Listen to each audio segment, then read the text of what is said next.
normal district new, what do you call it? School messenger. School messenger, yeah. School messenger. About 1,000 families filled it out. So I'm sorry, Gina, that you didn't have a chance to do that. Do you get those school messenger items when they come along about various events? No. The DOE did one as well, correct? Yes, they did. Yeah, That we one haven't I got. gotten bigger results yet. They said eventually they're willing to share the local ones with us, but they haven't yet. So we may want to make sure that kids who are legally in the district but at out-of-district placements, we may want to make sure that they are on the email for things like that. That's a great point, Gina. So this is a great conversation, and I think we can continue it as part of the actual meeting as well, because it is Can people very hear much. me? Yep. Hey, Barb. Yep. Yes. Oh, good. Okay. So I think we're just about ready. If Jack, can you confirm that that Josh is ready to broadcast? Because I think we've got a quorum and it is 7. Okay. I will check.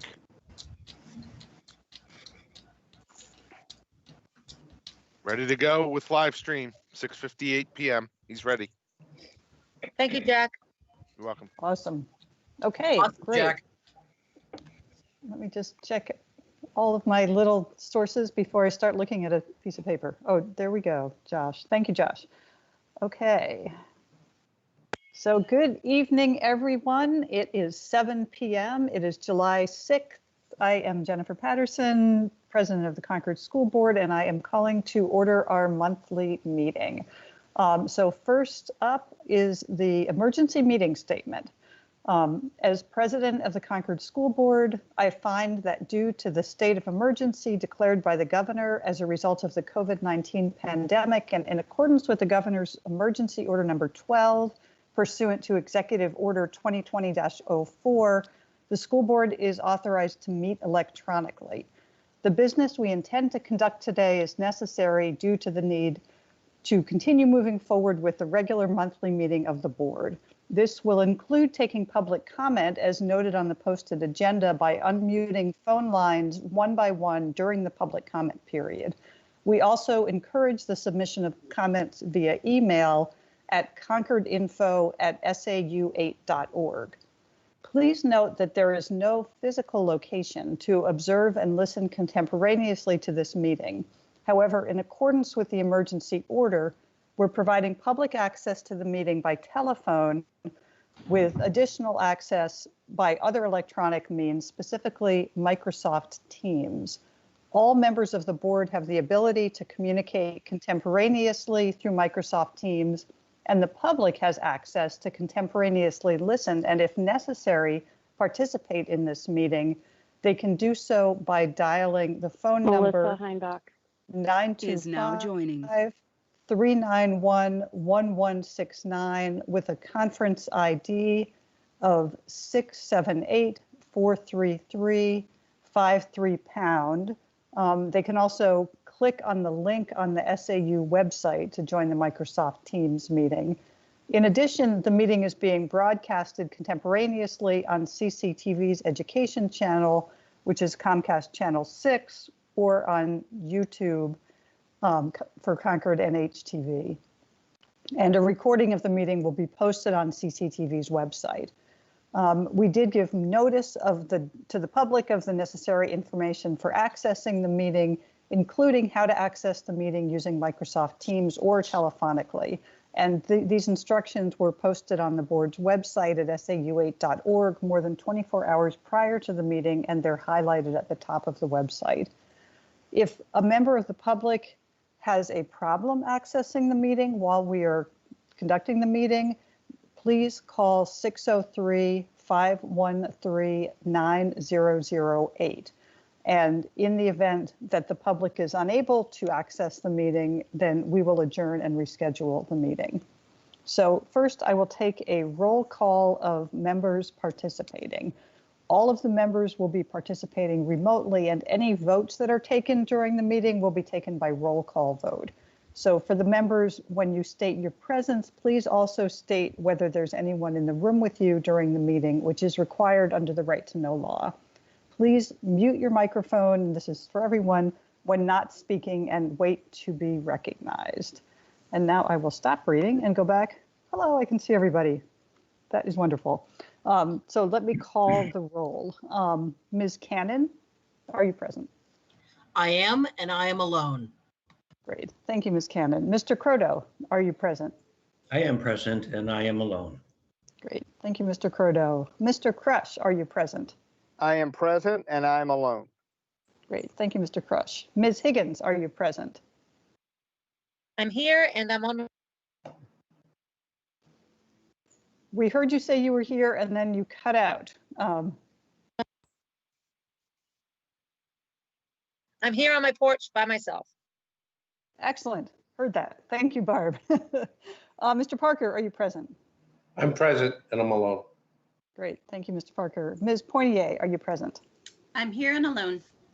Great, thank you, Ms. Poinier. Mr. Richards, are you present? I am here. I am currently alone, but someone could pass through at any time. So I'll give you that warning right now. Thank you, Mr. Richards. Ms. Smith, are you present? I am here and I am also alone, hopefully for the duration. Great, thank you, Ms. Smith. And I'm Jennifer Patterson. I am here, I am alone, and I can see and hear everyone. And so next I wanted to see whether the student representatives are present, and I think I saw Alice Richards join. Alice, are you present?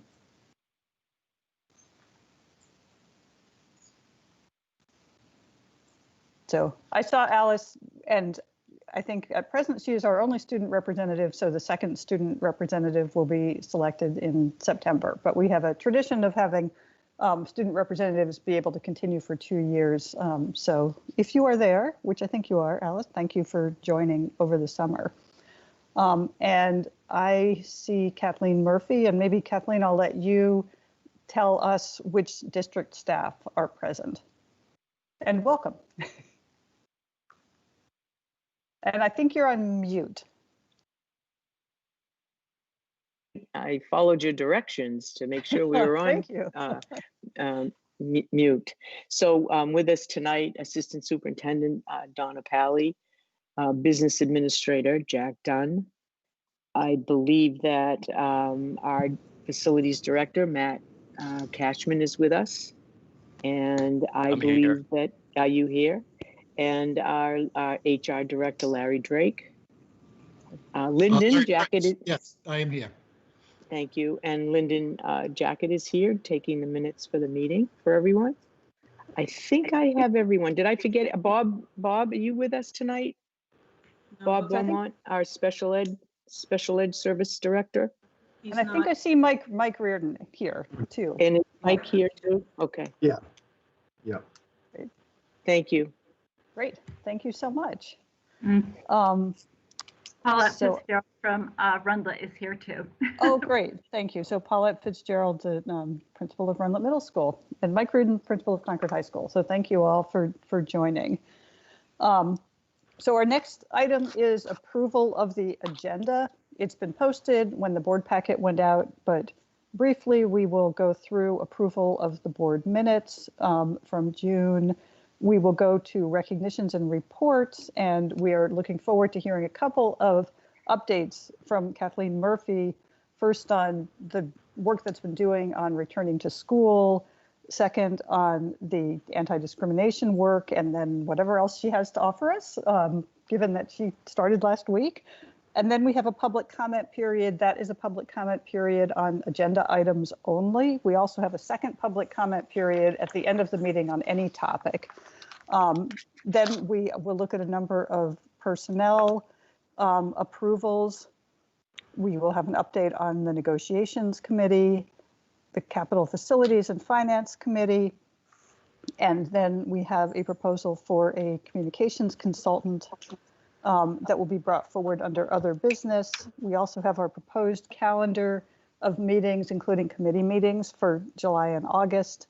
And then we have our second public comment period. So are there any amendments to that agenda?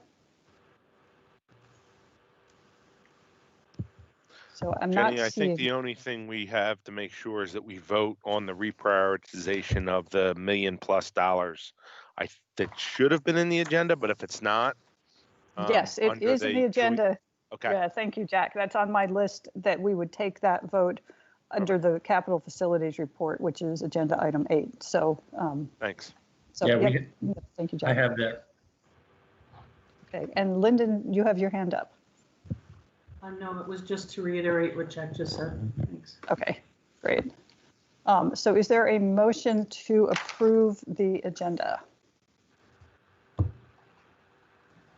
I'll move to approve the agenda. Gina. Great. Is there a second? I'll second the second it. motion. I think I saw Chuck's Chuck's lips moving. Great. So I will call the roll.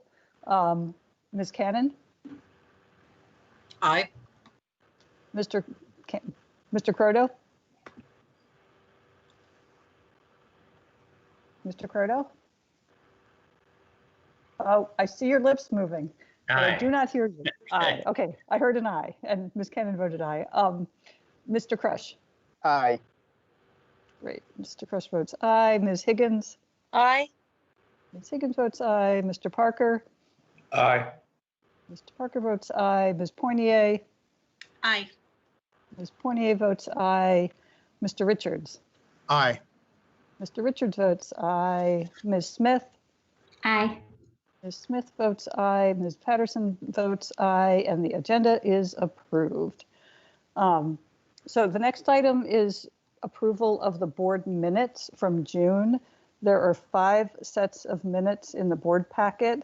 I'll just do a quick overview of what those meetings were. I will not review them in detail, but if anyone has any updates, then we will take them. So we have our monthly meeting. It was on June 1st. It actually, in the agenda, it says June 4th, but that meeting I think was actually held on June 1st. That was our monthly meeting. Then on June 10th, we had a meeting to discuss steps to address discrimination. On June 11th, we had a meeting to review and approve the agreement with the CEAA, the Educational Assistance Group. On June 25th, we had a special meeting on the budget, and we also approved the salary for our interim superintendent, Ms. Murphy. And then on June 29th, we had our scheduling meeting to prepare the agenda for this meeting and to prepare our schedule of meetings for July and August. So are there any changes to any of those minutes? And thank you to Barb and Lyndon for putting together the minutes, by the way. It is a lot of work.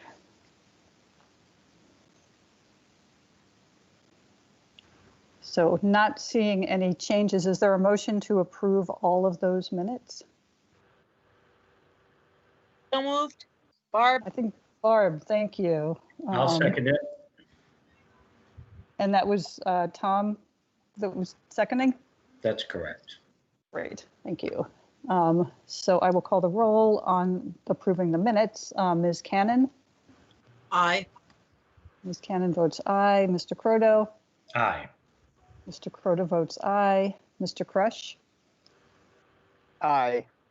Mr. Crush votes aye. Ms. Higgins? Aye. Ms. Higgins votes aye. Mr. Parker? Aye. Mr. Parker votes aye. Ms. Poinier? Aye. Ms. Poinier votes aye. Mr. Richards? Aye. Mr. Richards votes aye. Ms. Smith? Aye. Ms. Smith votes aye. And the chair votes aye. So the minutes are approved by a vote of 9-0. So thank you. So now we are up to recognitions and reports. So I will turn it over to Kathleen Murphy and first say welcome. I know you started last week, so this is all a whirlwind, but I know you've been very busily working to get up to speed even before your first day. So thank you for that. And I'm looking forward to hearing about the school return plans and the anti-discrimination work. And please take as long as you like, because these are topics of great interest to all of the board members and also of the public.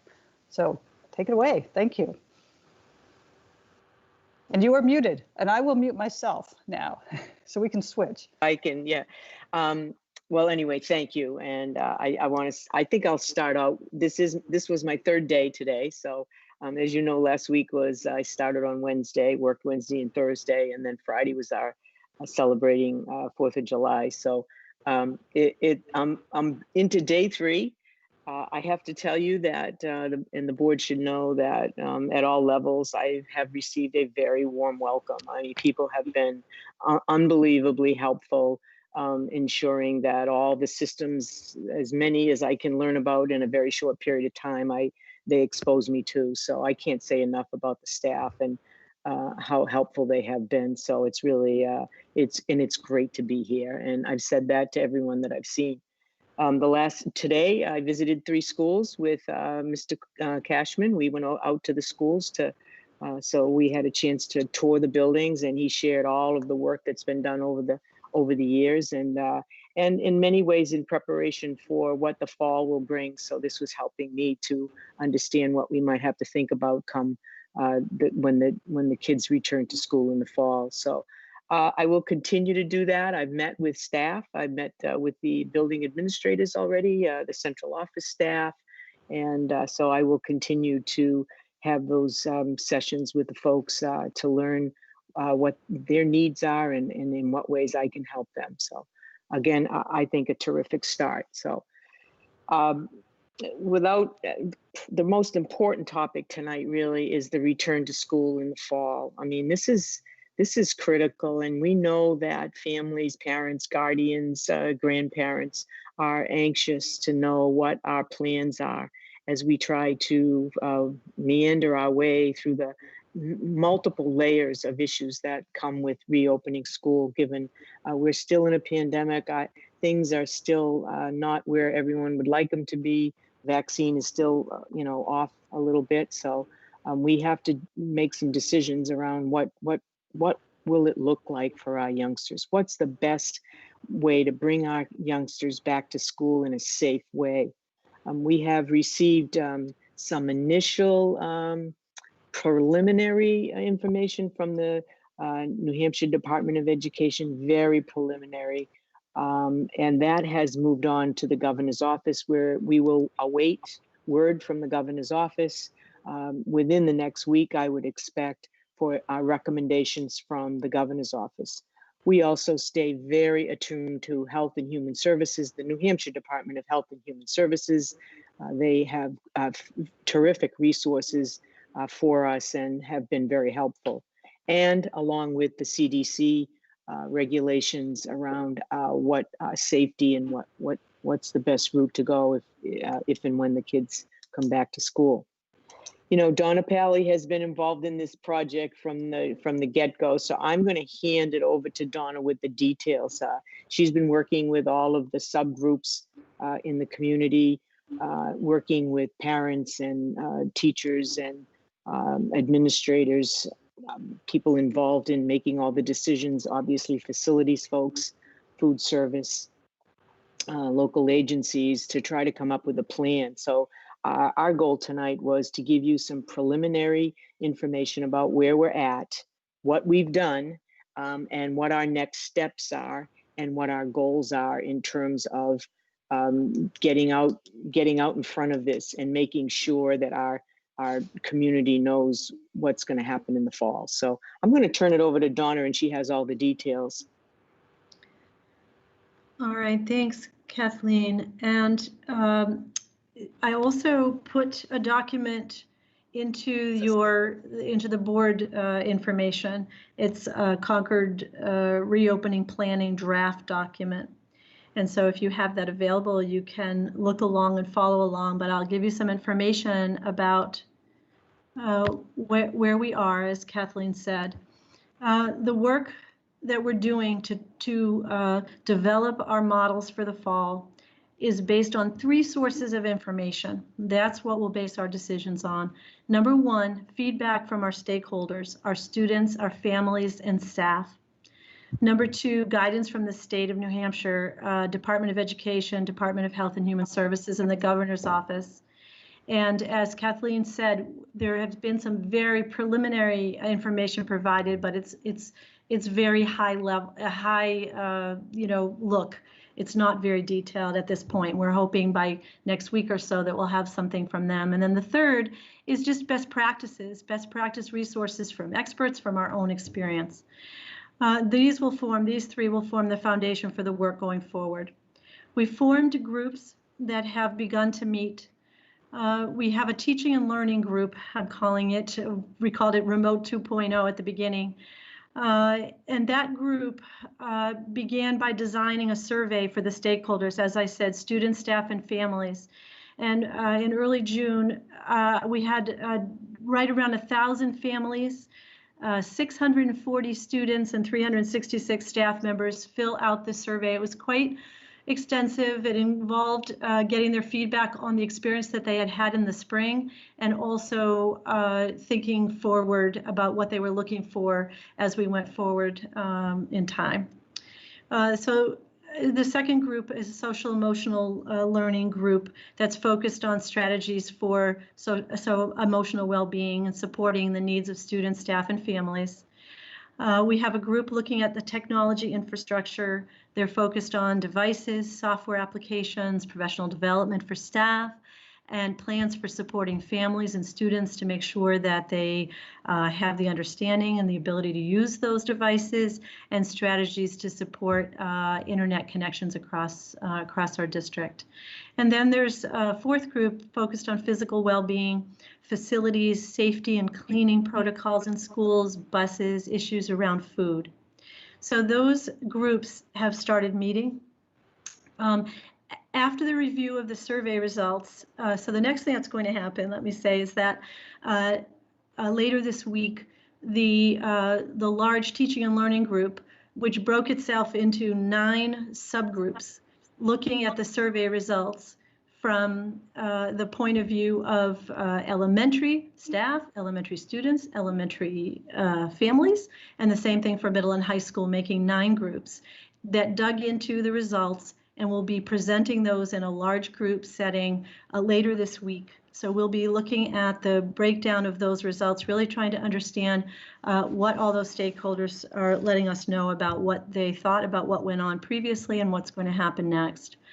And so with those results in hand, and hopefully with the state guidance document in hand, as well as some endorsement of key criteria, we'll be breaking down, the teams will break down by levels, preschool, elementary, including special concerns or needs of primary age students, middle school, high school, and then there'll be several models developed.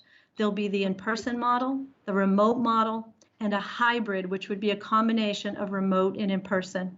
We'll be meeting with unions around issues connected to the contracts. And then there'll be some subgroups that are going to look at broader K-12 issues that include assessment, grading, feedback, student services for vulnerable populations, and more. At times it feels like we have lots of time, and at times it feels like we have way too little time. Too much as we wait for guidance from the state, certainly too little when there's going to be lots of work to be done. In the next few weeks, we're going to flesh out our model. We're going to bring an update on where we are to the instructional committee later in July, provide opportunities for the community to hear and respond to our plans, including sessions for asking and answering questions. And we anticipate rolling out our plan at the August board meeting. I want to address the document that I provided as well. It includes priorities, information about our priorities. And of course, the first and foremost is the health, well-being, and safety of all of our students and staff. And from there, certainly trying to maximize student academic and social emotional growth, paying attention to vulnerable populations, making sure we provide supports for staff success, and assure operational and fiscal feasibility. We have some specific considerations that I'm sure you won't be surprised by. Number one is to making sure we're nimble enough that we can prepare for short and long-term closures. Again, to prepare for the both remote, in-person, and hybrid, or all of 3 potentials. Looking at physical distancing issues in our classrooms. We've already had opportunities to get in those classrooms and set them up in such a way so we understand what 6 feet looks like. Limiting group size, looking at stable groups of students, that is having minimal crossover of groups, minimal movements within the buildings. The limitations around large group gatherings, which there won't be, field trips, which we won't be having, the importance of health screening and understanding what that will be specifically, and potentially restricting our buildings to everyone but not essential visitors. Our teaching and learning considerations include the fact that there may be times when we need to do remote and in-person instruction at the same time. And starting to collect some important specific information from families that includes who are our students who may not be able or willing to participate in person, who are our staff who may not be able because of health needs to participate in person. And we have questions about transportation. Transportation often is a driver for us, and it is, and certainly in this case, in terms of models for how we're going to get our students to school. We certainly want to talk to our community and our families for those who are willing or able to transport students, so we want to get some understanding of that. We know that we're likely going to have things are going to look different at different levels, at preschool, at primary, at upper elementary, at middle and high school, which is why that work will end up being done by groups at those levels. And then we're looking at other factors, including employee contracts, making sure we have strong internet across, making sure that we, to the extent possible, align with other districts in our region. We're a sending school for CRTC. We have other partnerships we want to make sure we work with. We understand that we have many teachers who are parents. We also understand that we have siblings that cut across schools, so we need to think about that. We are thinking about our curriculum focus. That is, we can't necessarily teach everything. Do we limit to some extent what we're focusing on? And the needs, of course, of a vulnerable student population. We're working to develop a communication plan that will be very robust, and that will include work with our translators in our community to make sure we're reaching folks. And then the document continues on to talk about specific areas of consideration. And if you have a chance to look at it, you'll see that it's quite detailed. Everything from very specific building operation issues, business office issues, the need for certain kinds of data, an awareness of the family supports that we provide and have been providing and will continue to provide, issues around food service, which will include plans for continuing to potentially deliver to home, but also potentially delivering food into classrooms, as it's unlikely we'll use our cafeterias in this particular time, as well as continuing to support families with food insecurity. Health management obviously is a big piece of this, and our nurses have been very active in the group that Matt Cashman is leading around safety. Our human resources folks are, we're looking at everything from policies around in contracts, issues around substitutes, and making sure we have a good infrastructure for subs if we need them. And everything, new teacher orientation, what does that look like in this regard? We have many partners in the community that we're coordinating with, whether it's the conversations with Riverbends, Second Start, folks who send people into our building, our project search over at the hospital, student teachers, all sorts of pieces. Professional learning for staff is already begun. We have a robust plan for the summer around professional learning, which has begun to be unveiled and will continue to be unveiled across the summer and into the fall. Our social emotional well-being group is brilliant. I mean, they're people who are thinking about these issues all the time. Many of our counselors and specialists, as well as teachers, and there are lots of plans coming forward in that area, and still lots of needs to think about to support our kids as they come back, whether it's coming back remote or partly. And then student service, issues of student service. A whole page dedicated to teaching and learning, protocols, aspects of grading, helping the junior and senior classes with their transition and readiness, after school programs, extracurricular activities, kindergarten screenings, all of those things are in conversation or will be in conversation. The technology pieces that I mentioned and transportation pieces. So we've tried to be as comprehensive as we can in thinking about the things we have to think about. And the next few weeks are going to be substantial in terms of, people at the table or at the virtual table thinking about next steps. So lots of moving parts right now. And, we needed to wait a certain amount of time to get our guidance. And now we're going to be ready shortly to just take off with some planning. We're not alone in this. We have lots of other folks working in other districts. We share all the time.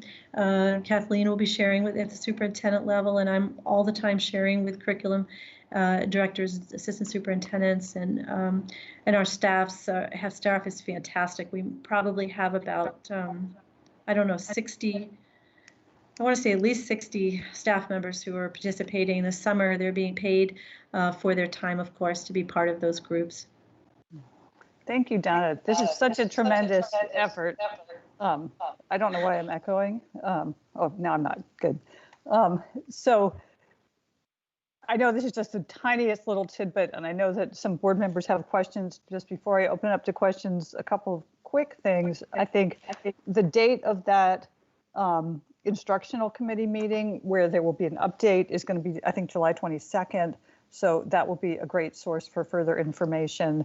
I think the one question that came up even before we started the meeting, and based on some input that we've gotten that I know we passed on to you, is there a way that families can be involved or give input if they miss the survey? And I would say to members of the public who are watching, if you email the board, we will pass it on to Ms. Murphy, Ms. Pally, and to the administrators. So please do give your input. We just today got some great questions that came in. We had some great suggestions that came in to the board earlier, and we have been passing those on, and we appreciate them. And please, if anyone has questions, concerns, suggestions, we would love to hear them. So let me look at my list. I think that Tom Croto, you had your hand up first, so I will call on you. Thank you. Donna, that is a tremendous amount of work, and thank you and all of your folks working with you for that. So you mentioned communication, and I know that, excuse me, that communication is just going to be so important. We have so many parents out there who are just, for every one of those statements that you made about what you're working on, and there are many, there are a number of parents on the other end of those saying, yeah, that's it, I need to know that. So how are we going to get that information out to people once, it's not going to come all at once. How are you getting that information out to folks so that when the time comes that we are actually either going to have kids back or we're going to have partial back or whatever that looks like, everybody is on board and knows and has had an opportunity to give input?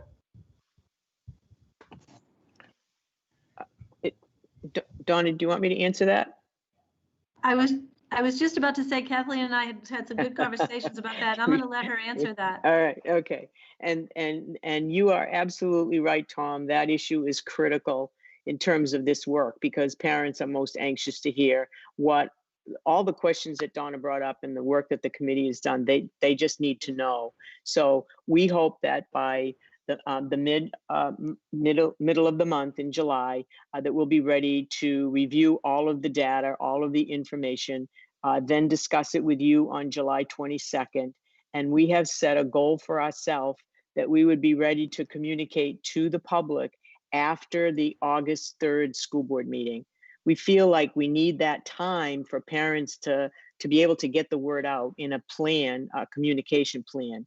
And we've talked about a number of vehicles to do that. The first one, obviously, is we have our own internal system of school messenger, as well as the cable TV, certainly press releases and information like that. But Donna and I also talked today is once we get the plan in place, that we have received your input on it, and really we're going to be looking for the board's support of that plan.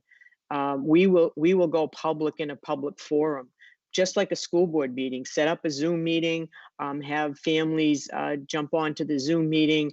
We will give a brief overview of what the plan is, and then give parents an opportunity to ask specific kinds of questions. So I think communication will be essential in making sure that our families know what the next steps are, and our staff. In the meantime, though, I think Donna and I talked a little bit about this today. We didn't want to wait till August. Parents are anxious now. They want to know that we're doing something. So I will be writing letters out using School Messenger and any other vehicle, the website, post it wherever. Letters from my office telling the families and the community what our plans are and what we're addressing. So try to keep them in the loop. I think by not saying anything right now, it just creates more anxiety. I think as much information as we can share, we will via letters from my office until after August 3rd. And then I think we have to go very public and go big so that people hear what's happening. Very good. Kathleen, thank you. That's very comforting and assuring. Donna, did I hear you say that you are also involving city officials? We haven't had city officials on the committee. No, not at this particular point in time. Okay. On the working committee. So, there's specifics around technology and teaching and learning and those pieces. I think as we move forward, though, it would be a great idea to involve them and let them know what we're up to.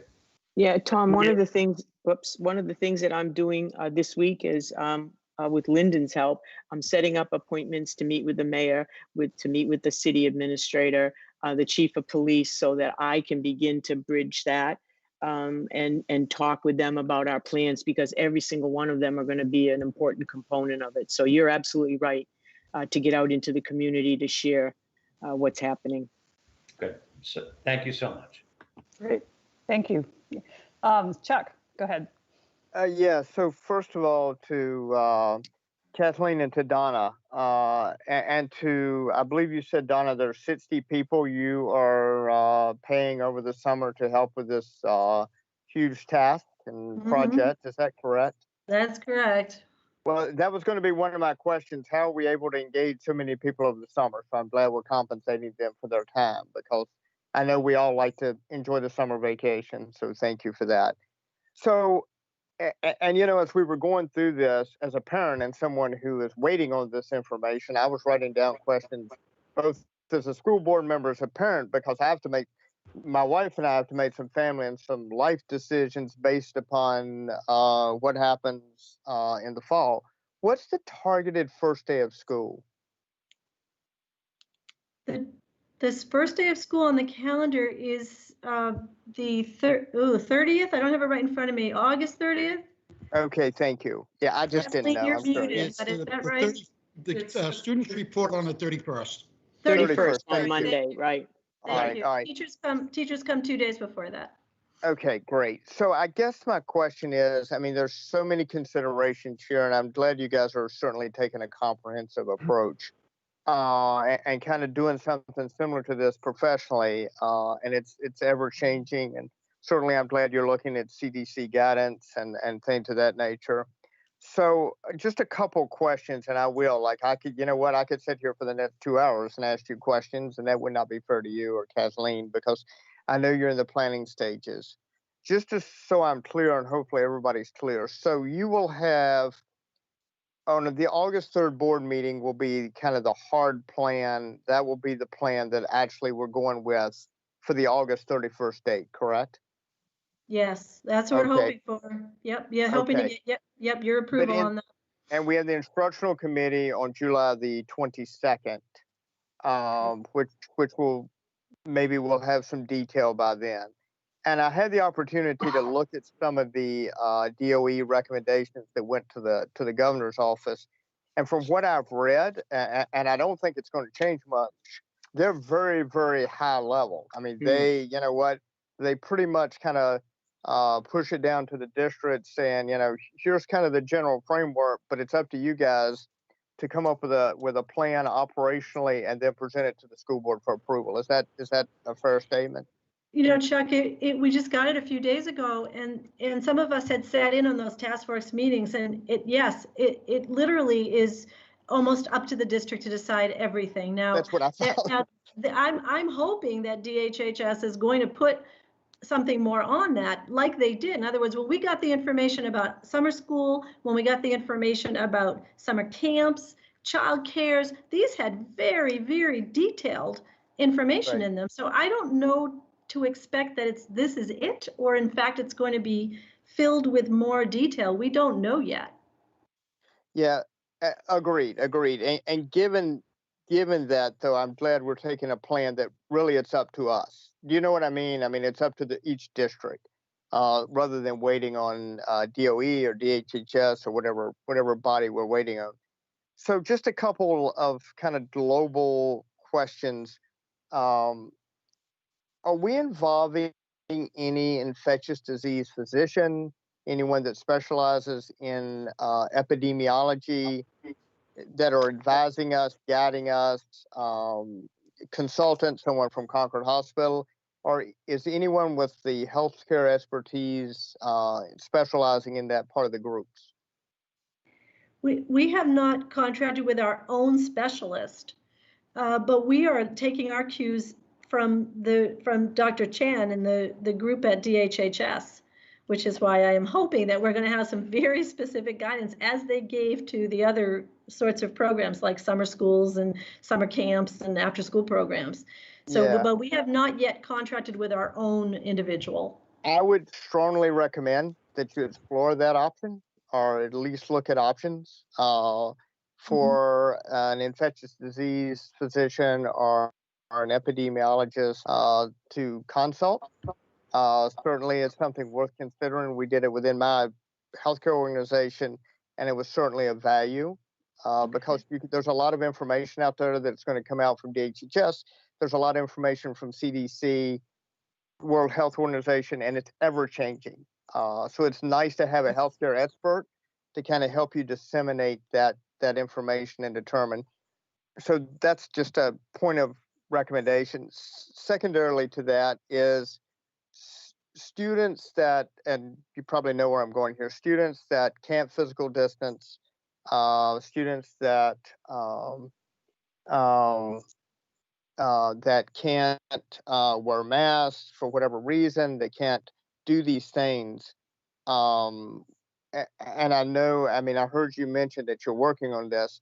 I guess my question is, the sooner you could get information out to those parents and those constituencies, I think it would be most helpful because it's meaningful. And also we want to be, another word of recommendation, we want to be careful not to discriminate against anybody or any student population or faculty population or family population for that matter, based on what they can and cannot do based on health conditions or psychosocial emotional conditions. Yeah, that's huge. And that we talked about that we need to almost immediately get to families now and find out who exactly are our students who won't be able to come into school in that way and begin those plans. Absolutely. Yeah, and also, I mean, I think not to immediately jump to them not being able to come into school as well. I mean, I think it's a chance maybe to be creative, and I know you're working on hybrid models and schedules. Sure. Certainly not knowing the detail. I would just ask you to be mindful for that. Absolutely, that's so important. Thank you. Thank you.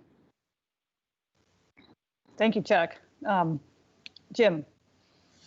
Yeah, I just I want to follow a little bit on what both Tom and Chuck said. I want to make sure that our communication plan is very robust. I know that we sent out the survey in the beginning of June, but it was a one-time message on Messenger to parents. It was early June. I know we actually communicated about graduation through Facebook and through a lot more channels.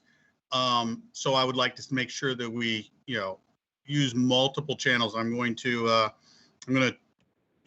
bring in some Betty Hoadley here and say that, we need to really communicate in multiple ways to people because this is pretty critical. And the worst thing that we could do is present this in August and say, and have a ton of comments and then just say, I'm sorry, but nothing can be changed. And, your input is just, so many words. So in July, I think it's absolutely critical that we have an opportunity for parents, teachers, all stakeholders to once again provide input. A lot of things have changed since the first week in June, both in the nation and in our local community. So that's the one point I wanted to make. The second item I wanted to bring in is to make sure that we're including and looking back at things that we did well, but also things that we could have done better from the spring. I know a lot of people have given me input, a lot of students have given me input that they never saw their teachers. They never had a class where they were taught even on Zoom. It was a lot of instruction that was relayed on. They did their work, they sent it in.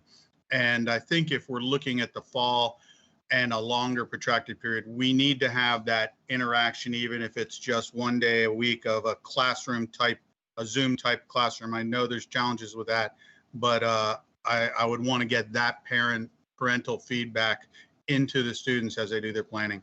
I want to thank all the people that are involved. This is a monumental task with the maximum amount of uncertainty that you possibly could have in how we're going to be able to do things and what the situation is going to be. But I want to just stress the communication part and the opportunity for parents to provide feedback, and we can change our plans a little or tweak our plans a little. Thank you.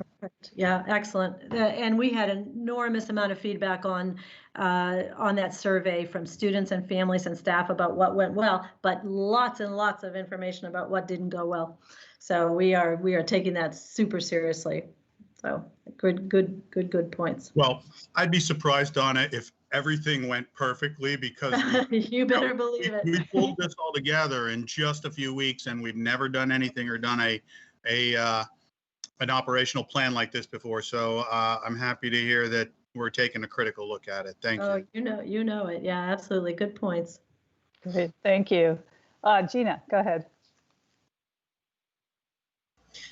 Yeah, I just want to encourage, I was actually looking at some national data that I meant to forward to the board and got caught up in life and didn't, but about the difference in both satisfaction and parental perception of their students' progression versus regression as it relates to synchronous and asynchronous teaching. And I'm happy to provide that data and send it around to the board and whoever in the administration would like to look at it. But the data came back very, very strongly that parents thought that their children progressed when the teaching was synchronous. And most parents felt that their children had regressed when it was asynchronous. And that's nationally. I contacted the woman who did the study and asked for New Hampshire specific data. And that holds true also in New Hampshire specific data. So I'm happy to pass that around if that's helpful. That'd be great, Gina. Thank you. Great. Thank you. Great questions. And again, I say thank you. Thank you for the update. I know this took a while, but it's all really, really useful information for us. And again, I want to circle back and say to anyone who is watching, there is still an opportunity if folks are watching and they have questions, suggestions, or comments, even if they didn't fill out the survey, please do send them into the board, because as Donna said, these conversations will be ongoing and there will be further discussion at the board level on July 22nd. But really getting input now would be extremely helpful, and we really appreciate all of it. So Jenny, thank you. Yes, Jim, go ahead. Jenny, can people fill out the survey now and send it in? I mean, can they send people who are just hearing about this the first time? Is it still possible for them to have some input? The survey is open. It is possible for them to fill out the survey still. Yes, the survey still is open. we can put the link might be on the website still, but I can double check to see if it is there. But it would be better at this point for them to send their input in directly, because we've already had our groups disaggregate all the data. We can still see new ones that come in past this date. I know how many were in there today, for instance. But if they have specific comments, they certainly can send them directly to us, but they could also fill out the survey. Okay, Donna, I say that just because some people would like the structure of the survey or as a guidance just to know what they should be mailing in to us, and to even if they don't fill it out, that they can read it and then focus in on those areas that they want to get their input in. So I think that's great. Thank you for keeping it up. We'll post them all online, the links online. Great, thank you. That's really, really helpful. So Kathleen, I'm circling back to you again to talk about the anti-discrimination work and anything else. And I think you're on mute still. Let's see. Nope, you're still muted. I'm there. I'm on now. Excellent. Thank you. I'm going to try to summarize the meetings that we've had thus far with the Anti-Discrimination Committee, and kind of give the board an idea about some of the discussion, the points that have been made. I want to say that both meetings were very positive, upbeat. There was an incredible amount of energy and a real desire to roll up their sleeves and get to work. It was, people were hungry for this work to be done, and you could just, it was a remote, virtual meeting, but you could still feel the energy of all the participants. There were anywhere from 22 to 27 participants during those two meetings at each session. So that was terrific. It was made up of parents, students, teachers, community representatives, district administrators, members of the Concord School Board. There were invited guests.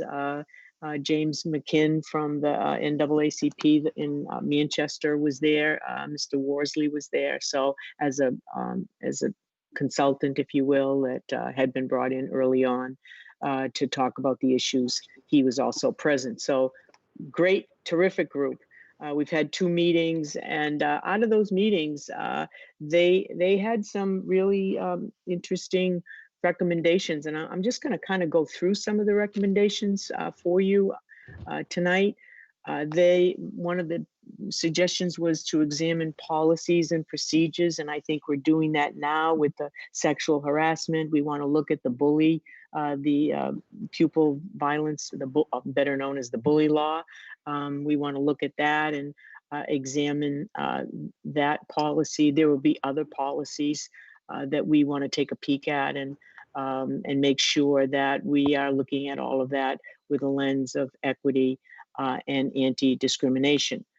We also need to look at the Title VI rules, which is the discrimination law, both from the policy point of view as well as the complaint procedure. I think that's one of the areas that people look at. If I have a concern, how do I put that in writing? How do I get that message to somebody who's in charge? So we want to look at that as a tool for students, families, teachers to be able to use, folks in the community. So professional development was huge. It was talked about a lot in terms of getting short-term as well as long-term focus. I think everybody agreed that this was a journey.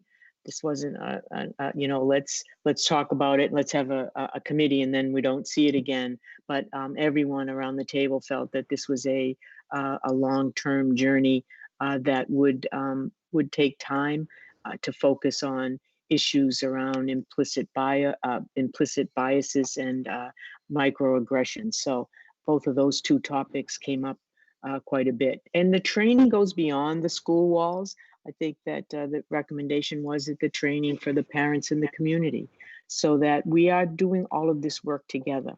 The schools the schools are a microcosm of society. They're a piece of it, and so it's critically important that we be part of our overall community, and that we share in the training and the professional development, if you will, together. And I think that has some real power when you do things like that. Recommendation for needs assessment, taking a look at where are the areas of concern. The discrimination falls in many areas. It's not just racial discrimination. It also includes gender discrimination, ethnic, as well as religious. So we want to take a peek at all of that and look at all those as we evaluate what needs to be done. There was another suggestion around working on cultural competencies. What are those competencies that, you've heard that word with the youngsters at school with math and English and social studies and science, right? They're competencies. Well, there's cultural competencies out there too. So that starting from the young grades all the way up, that we're helping youngsters learn those competencies around cultures and understanding cultures. One suggestion, and I thought it was very good, was bringing the new American families to the table. And I think that the message was, at least the message that I received was that maybe they don't have a voice, maybe their voice isn't being heard. So we can't expect them to come to us, we need to go to them. We need to talk with them in their maybe their church organizations or their families, so that they have a voice. I think that was really important, so that we understand the needs of our new American families. Communication, right? There isn't a topic that we don't discuss that isn't important. So communication and developing a communication plan around this is really important. Creating actual actionable items, so that we have a plan, we have a strategy to move forward and know what are those actions that we're going to do each year, how are they going to be measured, who's going to be responsible for them, and what's the time frame. So I'm actually working on that right now. Discipline strategies need to be reviewed. I think you saw this past couple of newspapers from the Concord Monitor had articles on restorative justice and why restorative justice. Why do we need to focus on that rather than the discipline that we've been using? We need to look at the policies. If you look at the data, both nationally and statewide, there's real concerns around the discipline issues of students of color, students with special needs. That the discipline is not in the same arena as other students. So we need to be very careful with that, and we need to look at that data, and we have that data to look at. I'm just trying to check my notes out. I think that we also had a great presentation on our second meeting that sort of repeated some of the same recommendations from the first meeting, but that they really wanted to form a steering committee, a group of folks that would be willing to serve on a long-standing committee to help with overseeing this work and ensuring that this work is being done. Students wanted to be able to have an opportunity to have their groups and to have a facilitator. And it was interesting that the students they didn't want just student groups. They wanted eclectic groups. They wanted people, they wanted adults, they wanted teachers, they wanted administrators, parents. They didn't want just student groups. They felt that it would be far better if they all worked together in their groups and their training, whatever that might look like, even their discussion groups, they're, as we call it, telling their stories. And that was important. And so we've talked about various ways that we could have some facilitators come in and work with all of our groups. A couple of issues that haven't been really discussed at all, and it's going to take we need to take a look at it, but the role of the SROs in our schools, they want that to be looked at. Is that a necessary person to have in the building with the students? So I think that's going to be a pretty broad topic to address and to understand whether that is what the committee wants to do or not. But the SRO issues did come up. Let's see.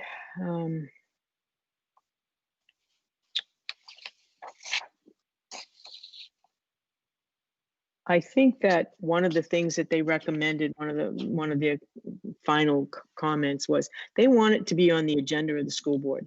They think, and I agree.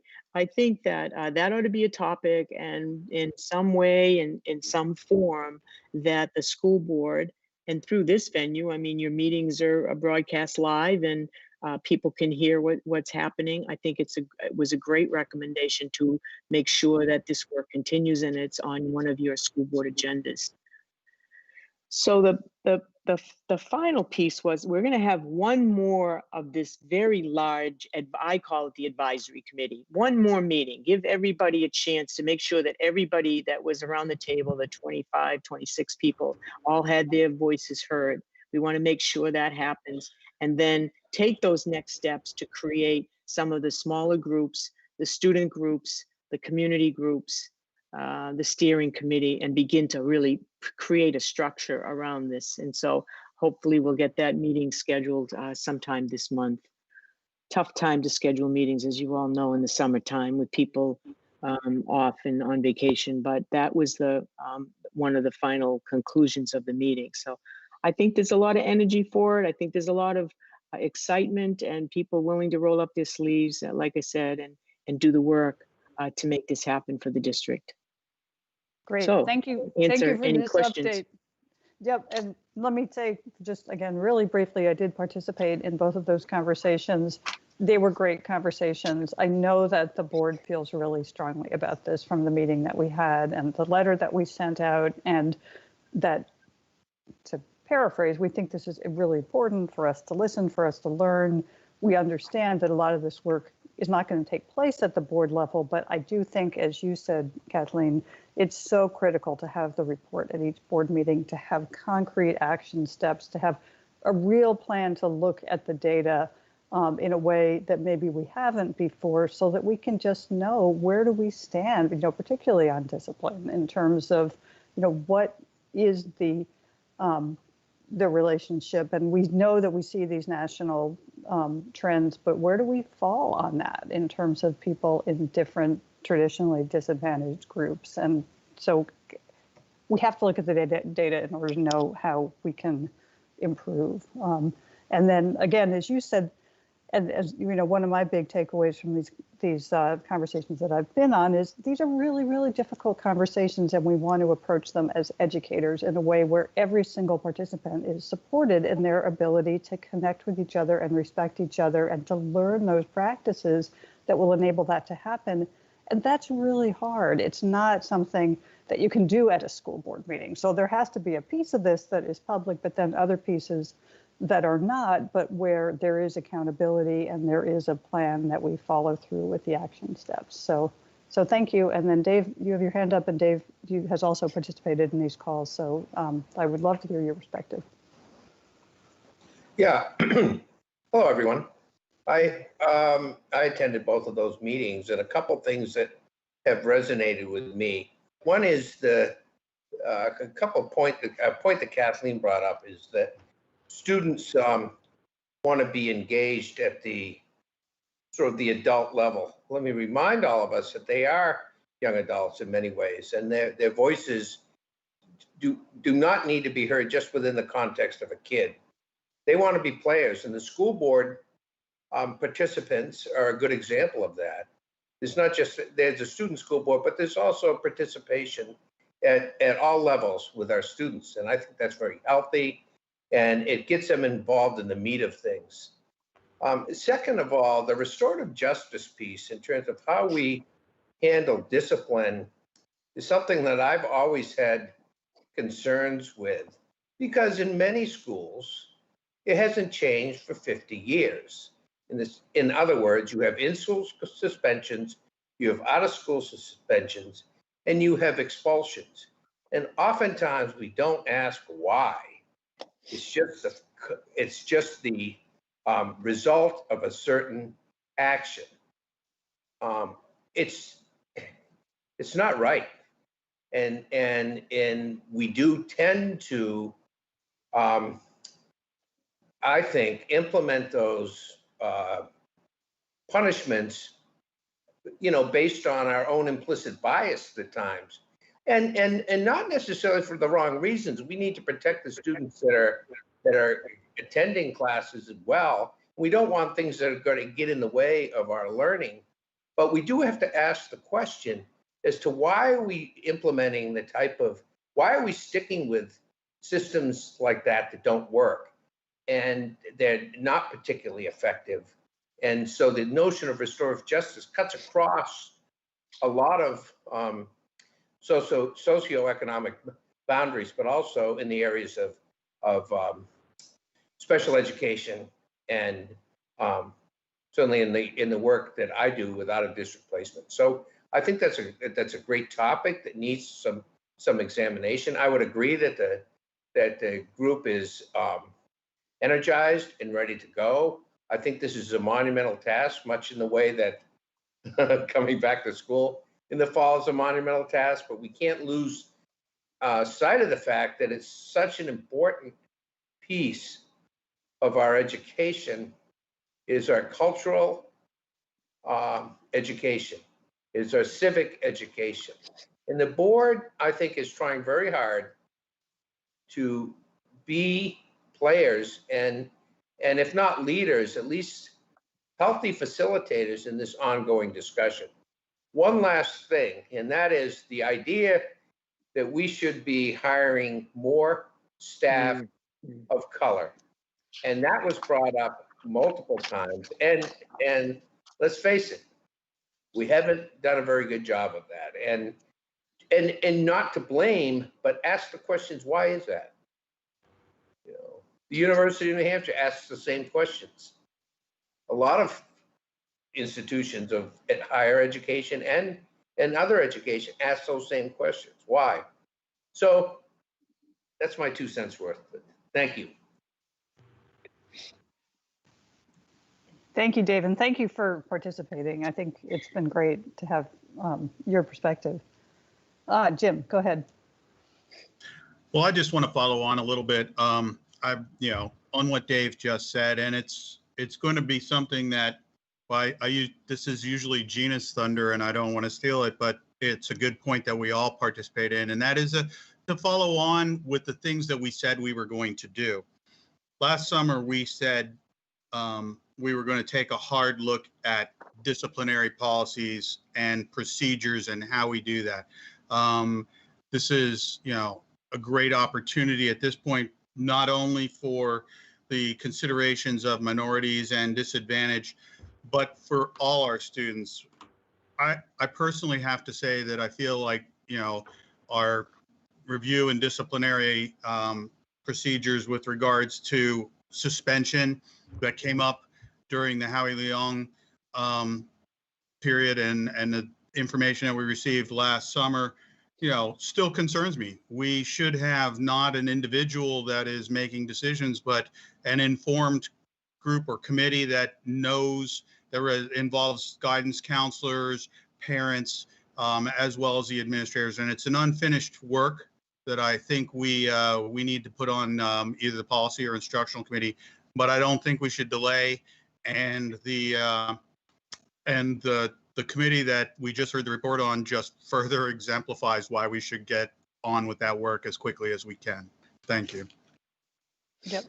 Thank you, Jim. And just as an add-on to that, at the meeting that we held on June 10th, Karen Fisher-Anderson, who is our Student Safety Compliance Officer, did say that one of the things on her plate was going to be looking at that data on student discipline. And I think she will have a great perspective on that. And I agree with you, Jim. Let's do that work as soon as we can. We do have a Communications and Policy Committee meeting that is scheduled for later in the month. And there are a number of things on the agenda, but I'd like to hear at least some initial thoughts from her, because she'll be taking the lead on that meeting on how exactly she's planning on conducting that look at student discipline. Thank you. Great. So, yep, thank you. Chuck. Yeah, and I just had a thought, and I didn't have the privilege of attending any of the meetings, so thank those fellow board members who did, and everyone in the community who was involved in that integral process and meetings, an important topic.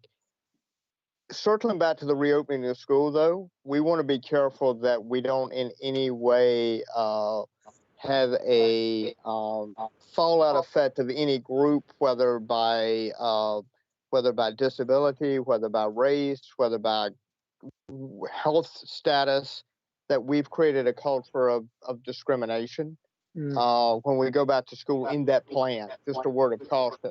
I could see how it could happen unintentionally. So I would just ask us to be mindful of that. So I just, after hearing this and kind of thinking with two important things, I mean, certainly the discrimination and the culture that we so desperately need to work on, and the humongous task of returning to school in a world that we're not certain what tomorrow holds. So thank you. Yep. And Chuck, thank you for saying that, because I think these two topics are so interrelated and it is so challenging. So thank you to everyone who's helping us tackle this. Gina, go ahead. Yeah, I just wanted to reiterate that we touched base with Karen Fisher Anderson, who was putting her finger on this exact pulse. I think last time we heard from her is that she wanted to look at these numbers and this data. I think it's important, particularly looking at unintentional bias about how this data comes out. And I don't mean released, I mean how we look at the data. It's important to realize the unintentional bias that goes into the decisions of discipline. And I think we really need to rely on Karen and her expertise to help us separate out a really, really messy ball of wax in order to make it right.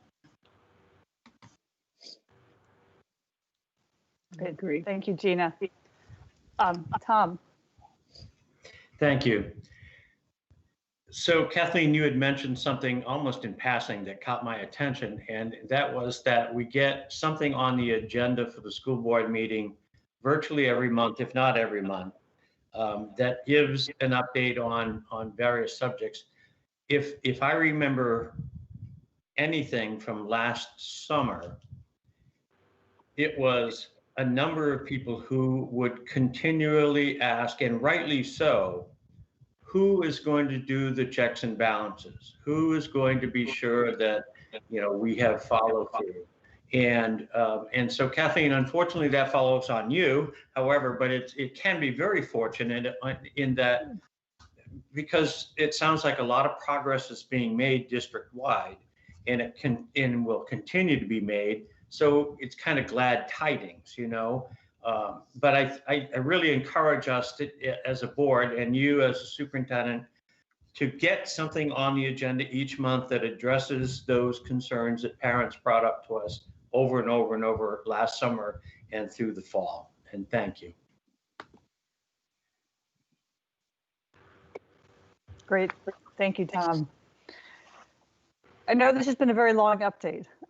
Kathleen, is there anything else for an update, or shall we move on to public comment? No, I'm great. I think the suggestions tonight were terrific, and I just want to follow it up with just one comment, and we all have to be mindful of it. That I've been in the business a long time, and I've never felt that negative reinforces change behavior. And so, with restorative justice and looking at the data, I think will help us move forward as we create a more positive environment. It doesn't mean that kids are off the hook. There's still an expectation, right, around their behaviors. But as adults and professionals, we need to look at that with a positive light, because that's what changes behaviors, not suspensions and expulsions. The research is very clear. The research is there. It says it just doesn't. It doesn't change. If negative reinforces change behaviors, then we wouldn't need the prison system. So I think this is very exciting work for all of us to take on. So thank you. Great. Thank you so much. So I will, without further ado, move on to our public comment on agenda items only. And Under our policy 136, we welcome public comment. The way that we've been doing it in the virtual world is to go through and unmute people's lines one by one. If there is someone who would like to comment, if you could just type your name into the comment section, and we'll go through that first, and we'll ask Jack Dunn to do it. And we do have a 5-minute limit on public comment. I know that's not very long, but we also very much appreciate getting emails, as we have said earlier. So without further ado, I will turn it over to Jack Dunn to try and facilitate the public comment. Okay, great, thanks. So I see Tina, who's made some comments, but I don't know if she wants to publicly say anything. She's not asking, but she typed in that she was deliberate, mindful, and courageous around this important work. Really thoughtful commentary here. Tina, do you want to say anything?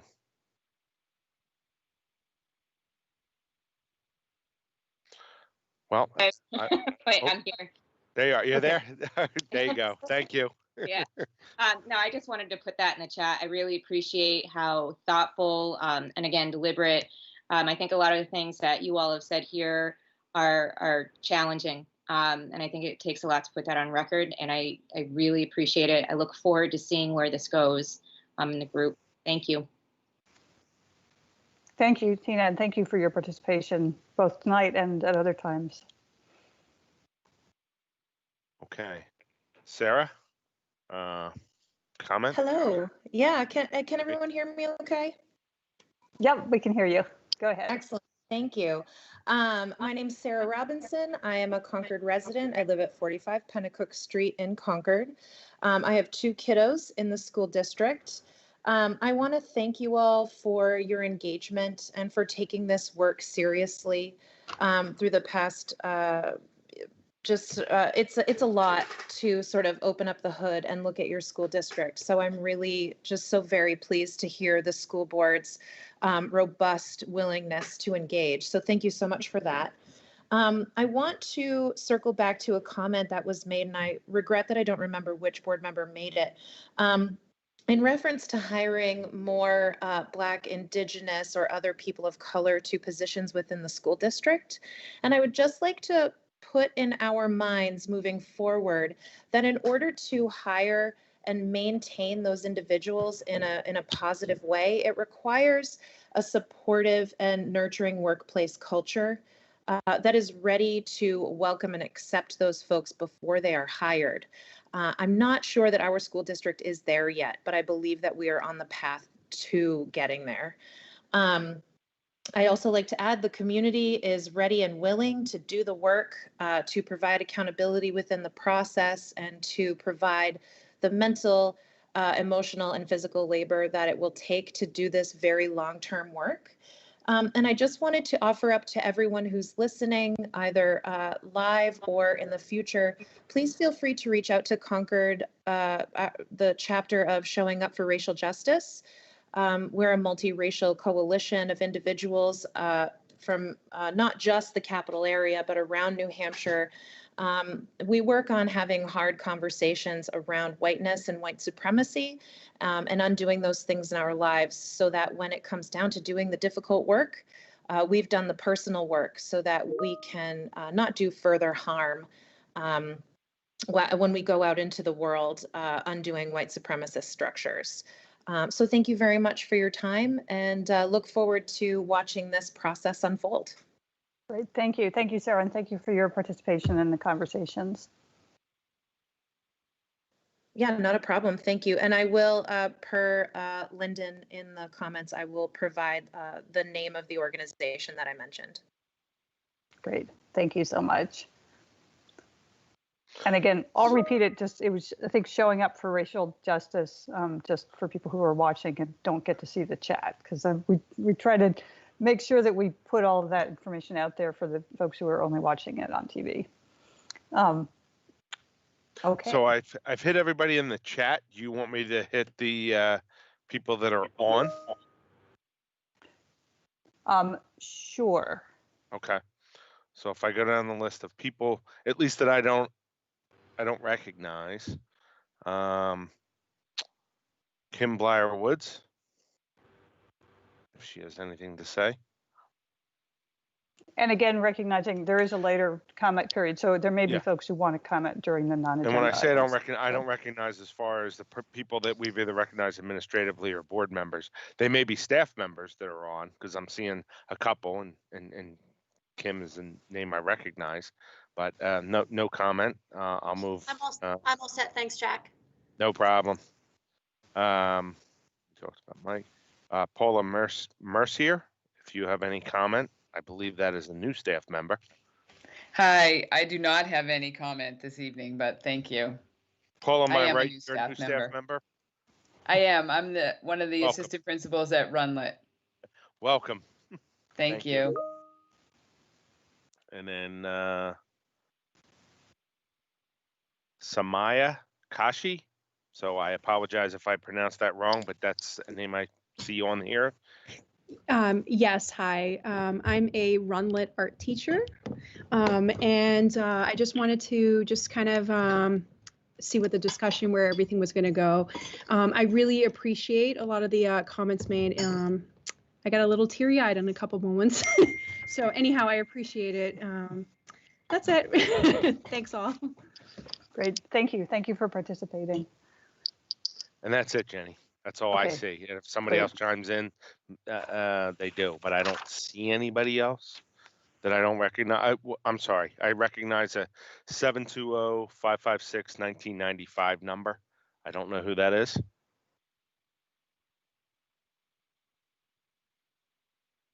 That's me, Melissa Heimbach. Oh, Melissa, how are you? Do you want to make any comment? Fine, thanks. Just brief ones. I would like to thank the board very much and the administration for really taking the issue of systemic racism and discrimination seriously. We need to address discrimination in all of its forms, including ableism, xenophobia, sexism, all the different ways that people are discriminated against and made more vulnerable because of their particular status. So I would just like to reiterate the comments of Sarah and Somaye and Tina and the previous members of this call that have called for continued action. And yet we do want to also recognize the efforts that people are starting to make, and we as a community are happy to provide lots of work and input, resources, and accountability on this issue. So thank you very much. Great. Thank you. Thank you, Melissa, for your comments and for your participation in this call, but also in previous conversations. We really appreciate it. Jenny, I think I got everybody, I think. Okay, great. Thank you, Jack. And I know this has been long, so let me see how fast we can go through the rest of the agenda. That would be good. So I think next is personnel. So I will turn it over to Larry and Kathleen. Well, you're really putting the pressure on me, Jen, to speed things up. No, just on myself, not on you. Okay. Take your time. The first item is we have a professional leave of absence request from a staff member who is going to take a school counselor position for 1 year to try it out. She's a special ed teacher. So I would request that you approve that leave of absence request. At the high school, sorry. Okay, great. Any questions from board members on this request? There we go.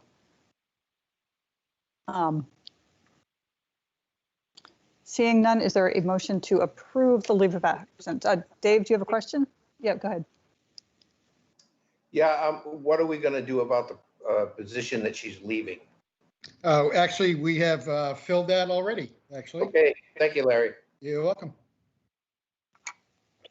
Okay, great. Any other questions?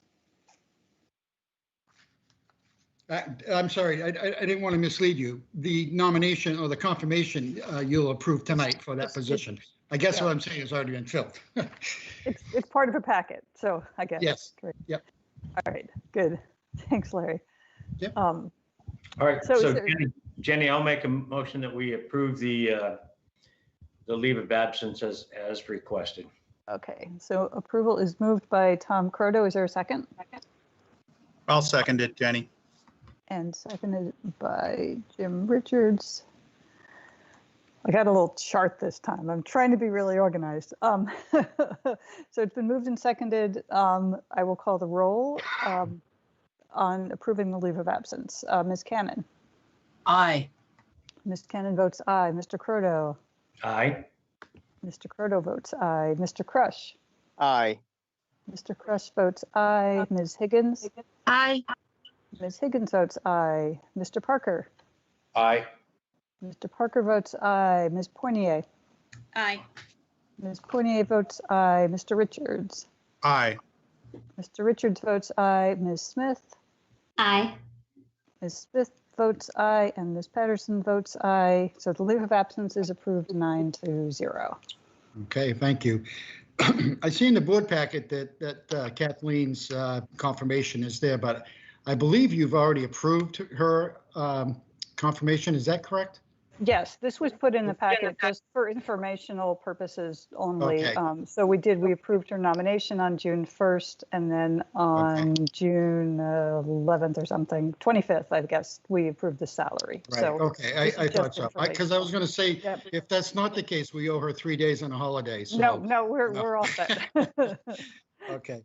So next is, I'm very happy to report that we have found our Director of Special Ed at the middle school, Mr. Sean White. He comes to us with a CAGS. He is placed on step 2 of the Cea contract, which equates to an annual salary of $113,670. So I would ask that you approve his confirmation. Great. Thank you, Larry. And board members, any questions about this nomination? Seeing none, is there a motion to approve the nomination of Sean White as the Director of Special Education at Runlet Middle School?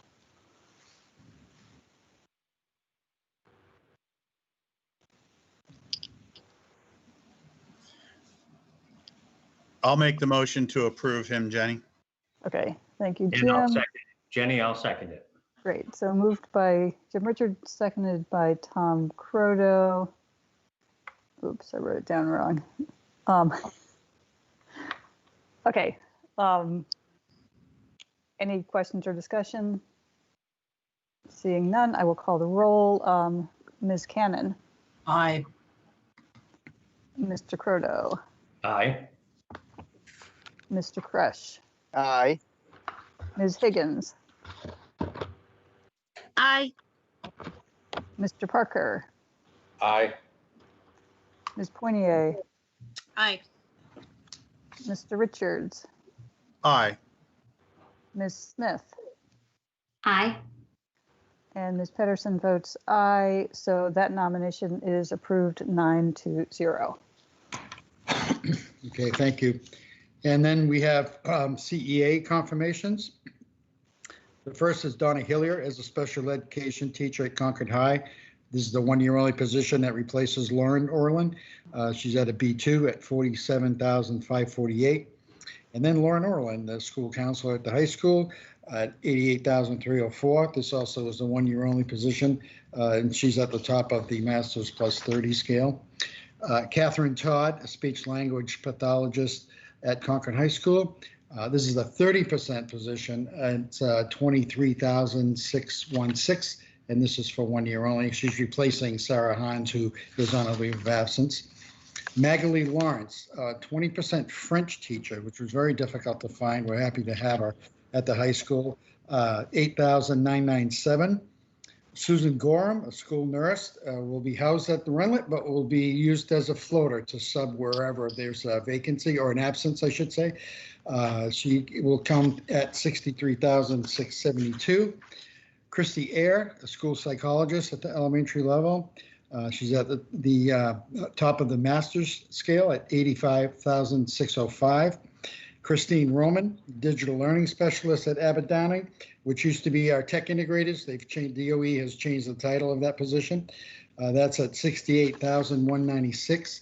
Alicia Frank, a school psychologist at Broken Ground in Millbrook at $88,304. And Julie Britton, a special ed teacher at Runlet Middle School. This is a 1 year only position. It is new at the bachelor's track step 5, $55,285. Great. Thank you, Larry. And thank you for sharing your screen on these. I know we did look through them, but it's hard without a paper board packet. So I appreciate you sharing the screen. I figured that might help you. Yeah, no, thank you. So thank you, Jack. That was Jack, but thanks to both of you. Any questions on any of the CEA confirmations? Jenny, I have just one comment. Okay, go ahead, Tom. Go ahead. So, Larry, I don't remember if you have always put the experienced educator certificate explanations out there with their expiration dates, but I think it's newer in the last year or so, and I'm very happy that you've done it. Yeah, another one of yeah. In light of everyone's question about certification last year, which came up, we just thought we'd be more transparent and just list it there on the bio. Yeah. I think it just makes great sense. Thank you. You're welcome. Great. Thank you. I noticed that too. That's great. Good point, Tom. Any other questions or comments on the CEA confirmations? Seeing none, is there a motion to approve the CEA confirmations? So moved. That was moved by Barb. Okay, is there a second? I'll second. Seconded by Danielle. Thank you, Danielle. I will call the roll. Ms. Cannon. Aye. Mr. Croto. Aye. Mr. Crush. Aye. Ms. Higgins. Aye. Mr. Parker. Aye. Ms. Poinier. Aye. Mr. Richards. Aye. Ms. Smith. Aye. And Ms. Pedersen votes aye, so those are approved 9-0. Thank you. And then the last item under personnel is the hiring of Dr. Bass to be an independent study instructor. I don't want to be presumptive, Jen. Has he talked to you about this? He has talked to me about it, but I think that I wanted to present it to the board, but so I can speak to it or you can speak to it. Well, he gave me a brief synopsis of what it entails, and I'll just say it's going to run from mid-July to November. He's doing 2 of them actually, and he'll be paid a total of $3,000. He'll be paid $300 over 10 pay periods. But he wrote to me because I wanted an explanation of what it amounts to, and it said, I'm reading from an email from him. It's basically a comparative literature class with selected pieces from around the world, but we're bouncing everything off what we learned from the Iliad and Odyssey, foundation for all Western literature. So in effect, each piece we read in the fall will be looked at through the lens of the epic sagas of the Greeks, or another way to look at it is to see the Iliad and Odyssey as a mirror that we hold up against ourselves to see the similarities and differences philosophically, socially, and politically. Great. Thank you, Larry. And again, for those who might not have heard Dr. Bass talking about it, this started off as a seminar that he did as a not-for-credit basis with a number of students kind of during the time of remote learning. And we did have some board members, particularly me and Gina Cannon, I think some others joined at different times. And it was amazing, just speaking for me personally, to get to actually see the students in action, and they just have been absolutely fantastic. But I think it's a great opportunity for an independent study. So I hope it continues, but I did want to bring it to the full board.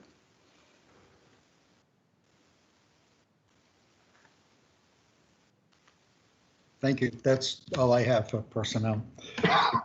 Jen, so is there, yes, go ahead, Jen, Tom. would you like a motion for that? Well, I can make the motion because Okay. why not? So I move that the board approve the hiring of Dr. Bass on the basis that Larry described for the independent study. I second Barb.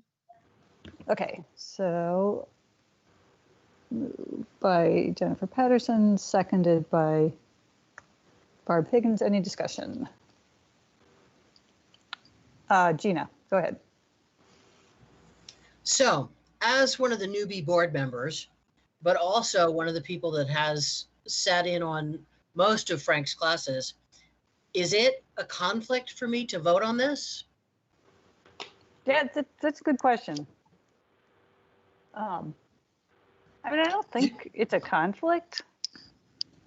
I think it's a conflict if there's like a monetary, if there's a monetary I just want to be advantage. very Right. clear that I attended most of the classes. I've been invited to continue to attend, and I want to make sure that that doesn't make it some kind of conflict that I'm engaging in.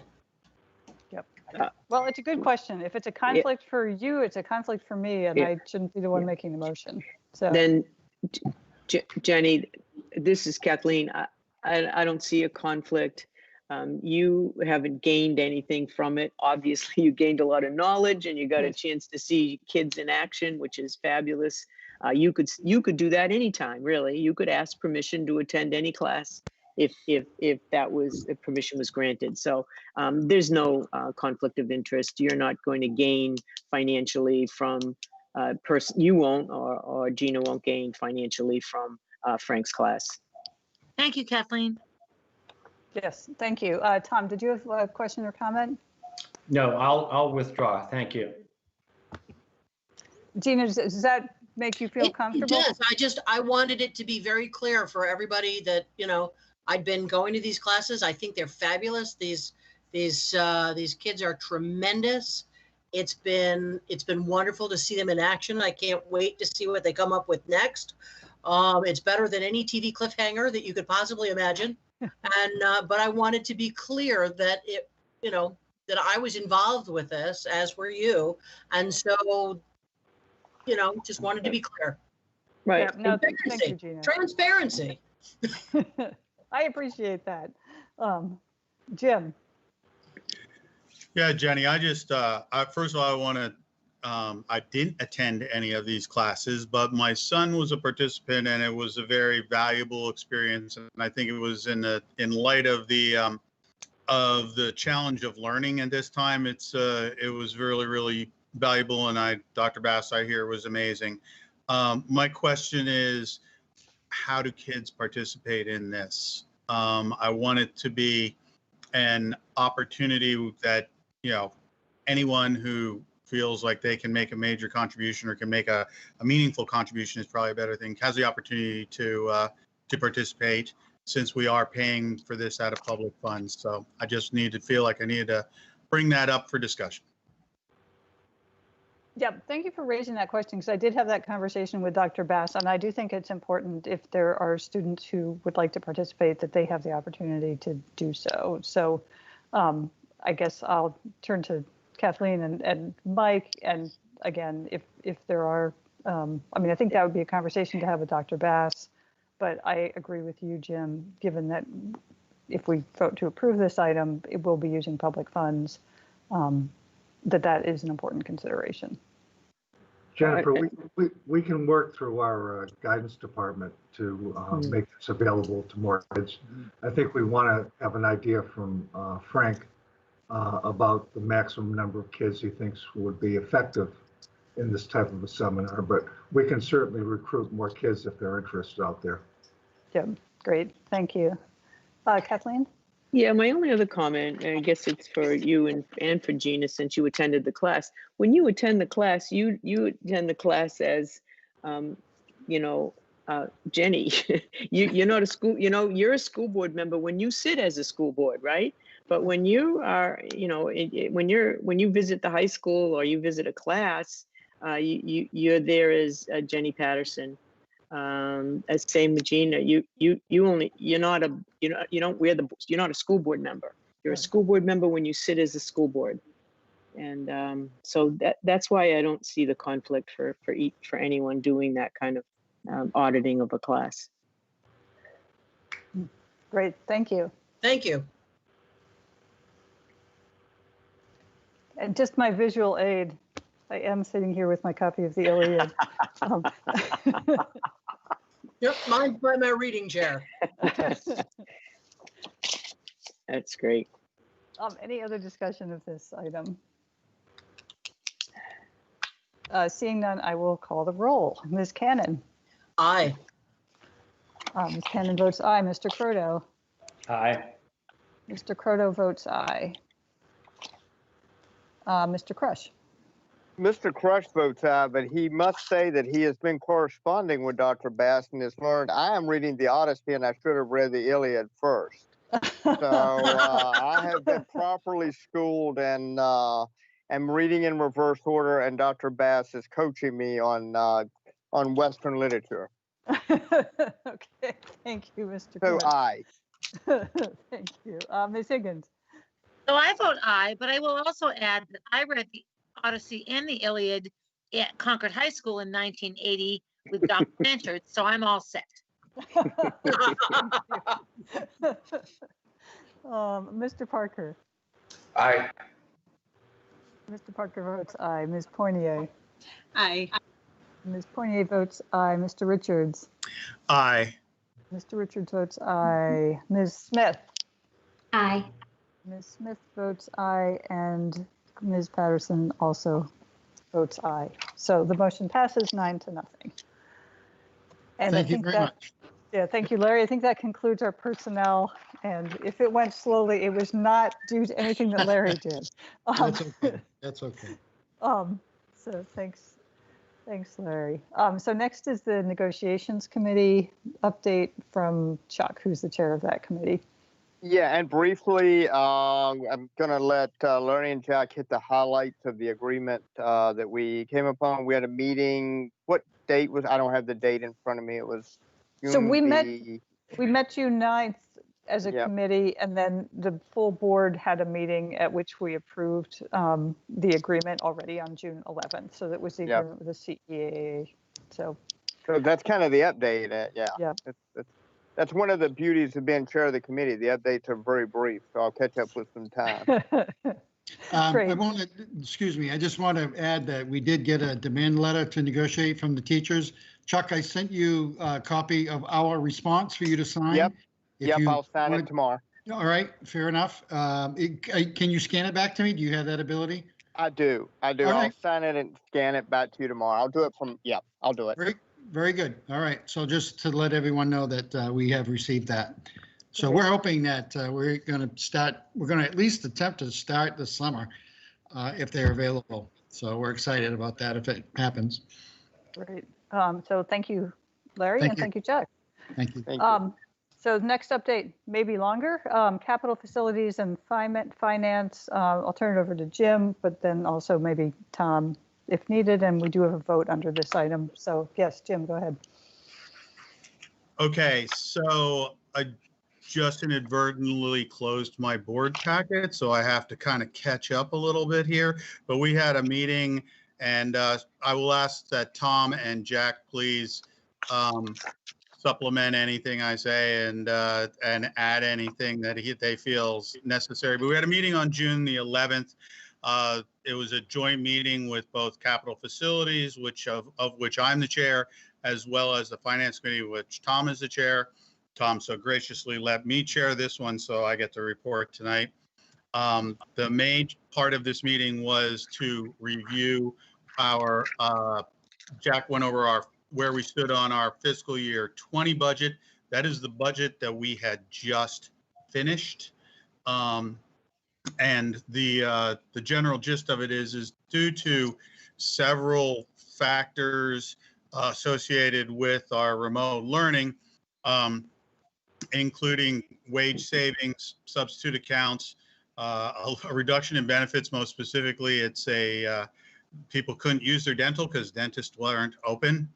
Some unused transportation expenses and supply funds, as well as some food service factors that we will probably estimate, and Jack maybe can jump in and give probably a tighter number on this, but the estimated year-end balance was $3.5 to $4 million roughly. Our next year's budget, fiscal year 21's budget, will require $2.1 million of that to be carried over. So essentially, this will leave us with a surplus of between 1.4 and 1.9 million dollars from this year's operating expenditures and budget. We then discussed in detail some of the factors that we are facing in our upcoming budget, including not insignificantly the reopening of school and all of the associated expenses that we will see as we go through the plan. We're going to find out about in another 4 weeks, or the next 4 weeks. In addition, several of the expenditures that weren't done in the last year will be carried over, and we need to plan for that as well. And then also all of the supplies, technology, items that we don't anticipate. And then not least of which, and I won't even go into the details of this, is the uncertainty associated with our tax revenues associated with property tax and what we'll be seeing in the coming year. So to cut to the chase, the discussion led to the fact that we discussed encumbering the extra funds that we have from this past budget into some of our trust accounts, somewhat of a rainy day fund in anticipation of expenditures that we don't even know we're going to the scope of yet. And at this point, I'll let Jack or Tom jump in to add anything that I either said incorrectly or omitted. So, Jim, no, you did a great job. And I think the only thing I would add in there is that, you know, the actual funds for those people who are listening, and I know our board members have heard this probably twice now, but for folks who are listening, I think they should hear, we have a school building and renovation maintenance trust. We have an instructional materials trust, health and dental medical trust, an energy trust, a facilities purchase and renovation trust, special education expendable trust, and innovation technology. So those are the places where that money may land.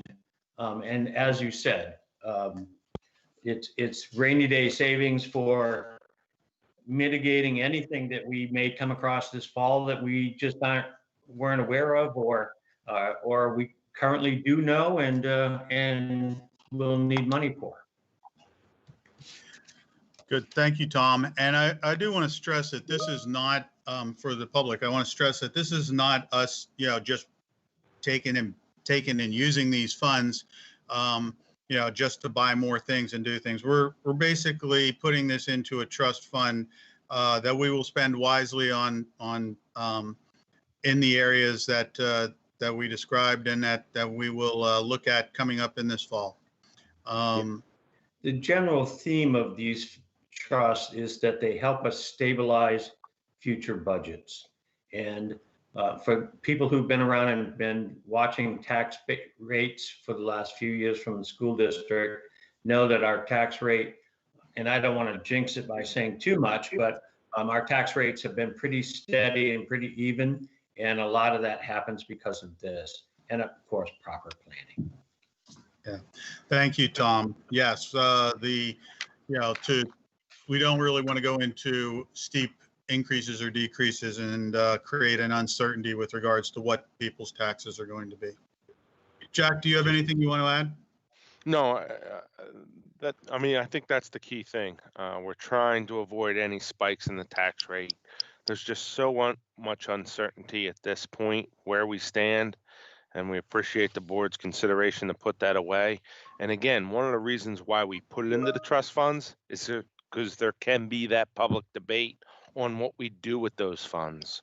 As we mentioned to you at the public board meeting, I mean, we could have easily come to you and said, hey, put it in the superintendent's contingency and give a lot of variety, but we don't feel that there is a crisis at this point that we need that much flexibility. We felt that at any board meeting with prior notice, we can give you a heads up. This is what we need to do. We need to pull it from those reserves, and here's the rationale. So that is why we want to put it into those trust funds, because they are governed by you, the board, to make those moves. We can't just arbitrarily say, okay, we're going to put it in the instructional trust and we're going to pull it out, and this is what we're going to do. You need to vote to do that. And that's why we wanted to be clear, and that's why we came forward with the idea of putting it into the trust funds for that purpose. Yep. Okay. And just to clarify, and thank you all for your explanations, and I do see some raised hands, which I'll get to in a second. The board has already voted to take this action. So we did that at our, I forget what the date was, but maybe June 25th, I think, when we had our special meeting on the budget. So June 11th was the committee meeting, and then June 25th, the board already voted on this. There is one component that we need to vote on today that is separate, and it has to do with repurposing some funds from the steam to gas conversion. But before we move to that, I know I see some board members have their hands up, so I want to get to them. And I think Gina had her hand up first. So go ahead, Gina. I just want to be clear for the people who are listening in today, who may or may not have been listening in on the 25th. These funds do get put away in trust fund, but if they are needed, then the board comes together as a whole to vote whether or not to pull funds from these trusts and apply them where they're needed. Is that correct? Mm-hmm. Yes, that is so correct. the board can control, we can take them out of the trust fund if we need to. And so that is why it gives us such flexibility to deal with the uncertainty associated with COVID.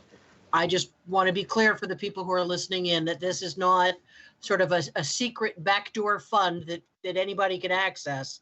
It's got to come to the board. It's got to be public discussion. There's got to be a vote, the whole 9 yards. So I just wanted to be, wanted people who were listening, who weren't listening then, but are listening now, that they understand that this actually ties our hands and makes us more responsible rather than the inverse. Great. Thank you. In addition, Great these funds, Jenny, are audited every year by the auditors. So they're in our audit reports. Everything is available to the public if they want to request it, or it will be on our website. Either way. But again, we did this for the purpose of being able to have that public discussion on what to do with those funds as we navigate through uncertain times. Great. Thank you, Jack. And Dave has his hand up. Go ahead, Dave. Yeah, just a couple things. I think that was a good move with the money. I think also, though, we have been receiving federal monies as well as additional special education monies that we're able to access within our budget. Is that not correct, Jack? So what we've received are two different grants, or what Right. we've applied for and are in the process of weeding all that out. One is the CARES Act, which is a portion of the Title I. That amount equates to $953,000 in total. But then there's individual private schools that have the ability to get a portion of that. Once we receive from the private schools what portion they get, we'll get the balance of that. So we're still working through that process, because it isn't that there's a time limit. We need to hear from those private schools if they want their portion. So that's the one piece, and that is 100% funded, those grant funds. Then there's the Fema grant, which is a 75-25 split. 75% is paid by FEMA, 25% is paid by the district, and that has certain restrictions around it as well as it relates to the whole COVID, whether it's PPE, cleaning equipment, and those things. And we've started developing the budgets for that. As far as we know, at this point, there's no cap on that amount of money. They have not told us, okay, Concord's entitled to $200,000. They have not told us any cap at this point, but they're the two grants that we're working through at this point. And obviously, this is all very new. We'll have more information for you in the near future. But you are correct. That's what we do have. Well, thank you, Jack. And I just think it's important from the disclosure standpoint to know that we also have resources coming into the district. Just finally, we constantly have to be aware of how we're impacting the taxpayers. But I would also observe that the quality of, a large percentage of our budget is staffing. I'm not sure if it's probably in the 80% range, but I would also recognize the caliber of staff and faculty that you're bringing in is experienced, and that's going to cost us a little bit more. But in terms of professionals working with kids, I think it's worth it. So that's what I have to say. Thank you. Great. Thank you, Dave. Excuse me, I'll just say this, Dave, to allay your fears a little bit. I do track our ins and outs, the retiree salaries versus the new hire salaries. And we're about 250 to 300,000 to the good at the moment. And we have hired a lot of folks at the top end of the scale. But, to offset that, we've also hired some, within the first few steps. So from that perspective, right now, we're pretty good. And we only have 1 or 2 certified positions vacant still. So we're in very, very good shape that way, that regard. Larry, thank you. And I do recognize there is that other piece. Sometimes I think some people's best years are their first year teaching. So not to take away from the newbies. We need them to. Thank you. Yes. Yep. You're welcome. Great. Thank you, Larry, for that clarification. Okay, Jack, do you want to present the steam to gas reprioritization vote? Do you have a slide for it? Yes, I do. Can you see that? I do. Okay. So maybe you could just explain really briefly what it is we're voting on. So on June 11th, when we brought the Capital Facilities Committee and the Finance Committee committees together, part of the discussion was if for those that remember when Concord Steam went out of business, 4 of our 7 schools were on Concord Steam, and we were going to lose heat and hot water in 4 of those 7 schools. It was not considered an emergency by the state as it related to building aid. So we had to fully borrow for that money. And we budgeted $9 million based on the preliminary costs. Obviously, you know Matt's track record of building buildings and doing big projects. And he's a dog on this stuff. And he had worked with our vendors, and we came in about $1.1 million under budget. So now we need to spend that money because we can't just hold on to it. We need to reprioritize that, very similar to what we did with the stable building a couple of years ago. The $1 million that was included as part of this, we reprioritized it for the Concord High School roof and the broken ground roof. We need to reprioritize this. And what we're looking at is a lot of the outdoor spaces at the high school. Part of it is outdoor, some of it is indoor. Some of those stair treads and landings have been there since the addition was added on in 1996.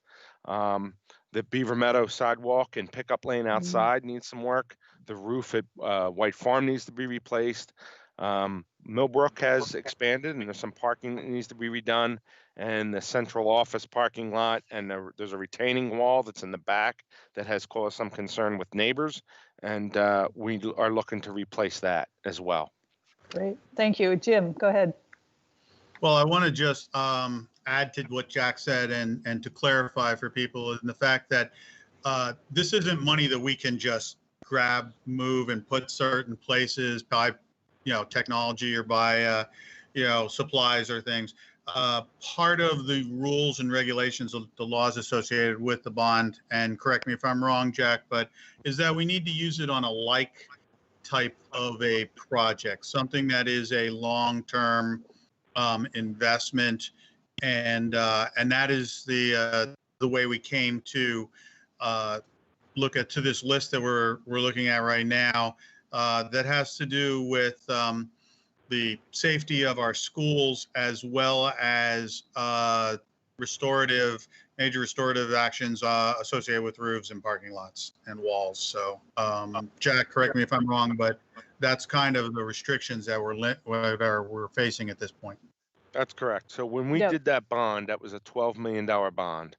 And it was a variety of 20-year money, 10-year, and 5-year money. And the amount of money that's left is 20-year money. And we're required to put that into a like project of things that have a 20+ year lifespan. So I sat with Matt, we went through what are those priorities that we can kind of do now within the next several months to a year. And this is what he felt was the most priority to get done. And that's why we're coming to you. Great. Yeah, thank you. And again, we put this on the agenda under the item from the Capital Facilities Finance meeting June 11th because Matt and Mike Reardon and others did present in some detail at that meeting what these projects were and why it made sense to do them now. So for anyone who's super interested, that is, available. You could watch that meeting. Great. Any other questions or discussion, or does someone want to make this motion? Jenny, I'll make the motion. Great. Thank you.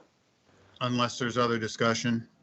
Well, you can go ahead and make it and we can discuss it some more after if you want. Fantastic. Okay, so I would like to move that the school board reprioritize up to $1.1 million in savings from the bond funds remaining from the $9 million steam to gas project originally voted on February 15th, 2017 to do some or all of the following additions and or replacements for projects with a lifespan of 20+ years. Replace Concord High School entrance, walkways, and site work.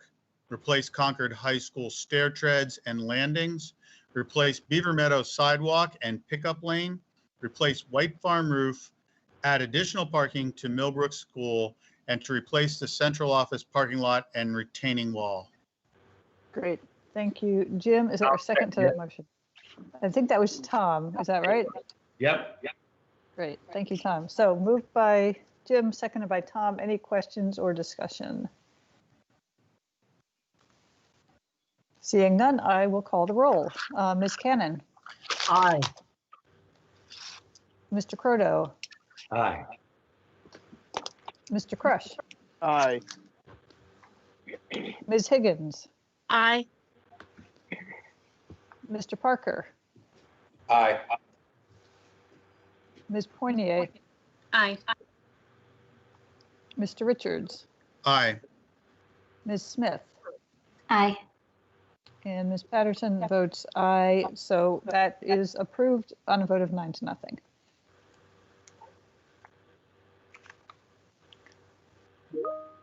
Okay. So now we're on to other business. And Kathleen has a proposal with respect to a communications consultant. So Kathleen, go ahead. I'm on. Thanks. I thought I wanted to share this proposal with the board. I think that tonight is a good example of the importance and the priority that everyone has set for communication. And given some of the major issues that the school district faces over the next few months, I'm recommending to you that we hire a consultant, a limited term contract, if you will, not a full-time position. I've contracted for 35 hours to be able to address 3 very, very important issues. One, to assist with the response relative to the sexual assault case at the high school. The second being the communication that we need to have relative to our return to school plan. And the third is ensuring that we have all of our voices heard and that the voices are received in terms of the work around anti-discrimination. So with those 3 very large, important topics for the board, I felt it was important that that you have a communication media expert to be able to use over the next several months to assist us with that work. Great. Thank you. I guess questions, and you may have this, so if I'm jumping too fast, let me know. Who is the consultant? How did you select them, and how much will it cost? So I went out and did some research and talked to some folks around someone who had done this type of work before, especially as it relates to the situation at the high school and the middle school. And so that this person has been involved in crisis media consultant work over a long period of time. Got some references on her. Karen Schwartzman, she's out of Massachusetts, and the contract was for $10,000. Great. Thank you. Tom, did you have a question?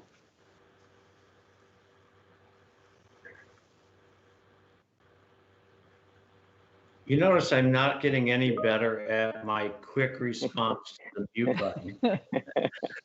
Yes, you are. So it's this is great news. I had worried when we talked about our issues coming up in the very near future regarding our sexual assault,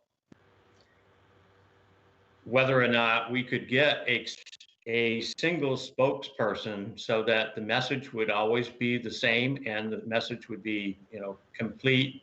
And I just was worried to death that, 3 or 4 or 5 different board members would be nailed down to try to talk about certain things. So this is great news, welcome news, and thank you so much. Chuck. So yeah, thank you, Kathleen. So couple questions. One is, so the $10,000, is it on a per hour basis? Is it for the project? Is there a start date and an end date? Kind of what are the details of the contractual arrangement? So it is based on an hourly rate, Chuck. So obviously we want to use that very carefully and wisely. I'll be able to control that amount of time. Quite frankly, with the issues that confront us, I think if you approve this tonight, then the work would begin tomorrow because it's that critical. How much is their hourly rate? Well, for the total cost, I believe it was $275 per hour. $275 per hour. Right. And then just one last question: did they? Is it a time limited contract or is it ongoing? What are the terms? Is it an automatic renewal? No, there isn't. No, you mean date wise in terms of time limit? No, there's none of that. It would be exercising the number of hours in the contract, and how we use those hours over the course of the next 6 months is up to us. So we'll be seeking critical advice and reporting during the times when those issues require that kind of attention. Thank you. Great. Dave, go ahead. Yeah, thank you, Kathleen. I think it's helpful to have a professional who is representing our administration. I would point out, though, that we have elected officials. I'm an elected official. Tom's an elected official. The person you're bringing in, I would need to have some clarification as to who's speaking for me. Tom and I may not see eye to eye on this because I think we may have different opinions on some of these issues. I will acknowledge that sometimes that there are legal limitations to where what I say and clear boundaries in terms of what I can say. But just a reminder that we are elected officials voted to speak our opinions and represent the public. I'm not sure I'm the most comfortable in giving up that right and responsibility unless I know how this spokesperson is going to be used. Thank you. Yeah, that's a great point, Dave, and I absolutely concur with you. This process and the understanding and the communication is got to be transparent. You've got to be totally aware of it. And I don't think she's speaking for you. I think she's speaking on behalf are developing communication on behalf of the district. So I hear you, and, you don't lose your voice over these matters. Yeah, we are to oversee the district. The district that's our job as a board. And I could see how you would like a spokesperson to represent the administration. I think does a board need a communication, someone that would represent our voices? That's a little bit harder for me to give up. And so, just saying. So let me just jump in on this, and I know some other board members have their hands up too. And I think, Dave, you're making great points, but I also do agree with you, and I think I Kathleen hate my life agrees. right now. So, Barb, I think you're not on mute, but if you want to speak, I can put you in the queue. So I don't think in any way, shape, or form the hiring of a communications consultant would take away the voice of any board member. Yeah. And you're right, we're elected officials. We should say what we think is appropriate to say, and we will. But I think particularly when we talk about the return to school and the anti-discrimination and that work that is really going on within the administration, I think it will be incredibly valuable to have that single message and to have Kathleen have that help to get the message out there.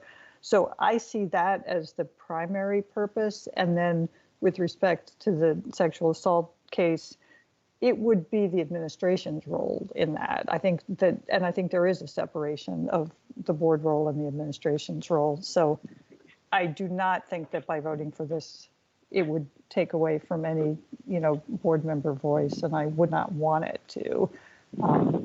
Is now joining. So Jim, you had your hand up. Yeah, Jenny, I just want to point out, this is $10,000 is a very sizable amount, 36 hours. And I want to just hear, I guess I wanted more details or a little bit more assurance with regards to the deliverables, and that this isn't just going to be, boom, you got 36 hours. I answered these letters. Made this statement. I guess I want more details with regards to, what we're going to be getting and what's the product that we're paying $10,000 for.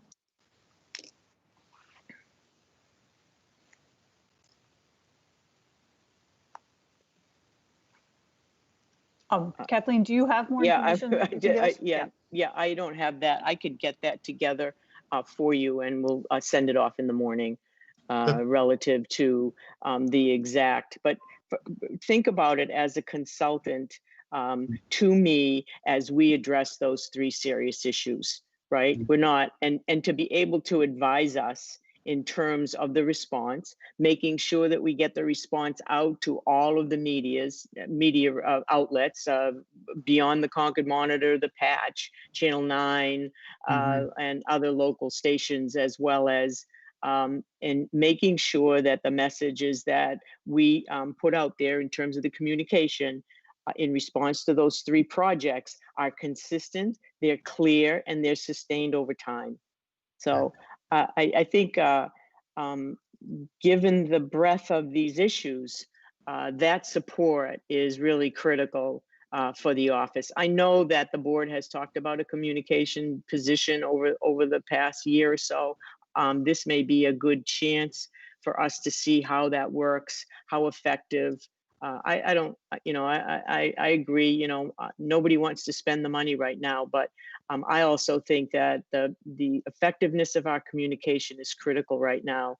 And we want to be very clear and consistent and concise to our public. I understand these are three very critical issues, and I want to make sure we get good communication. I just want to assure some accountability that the board will be able to, to discuss and review what we spent it on, and that's why I brought it. Thank you. Okay, thank you. Thanks, Jim. Liza. Hi.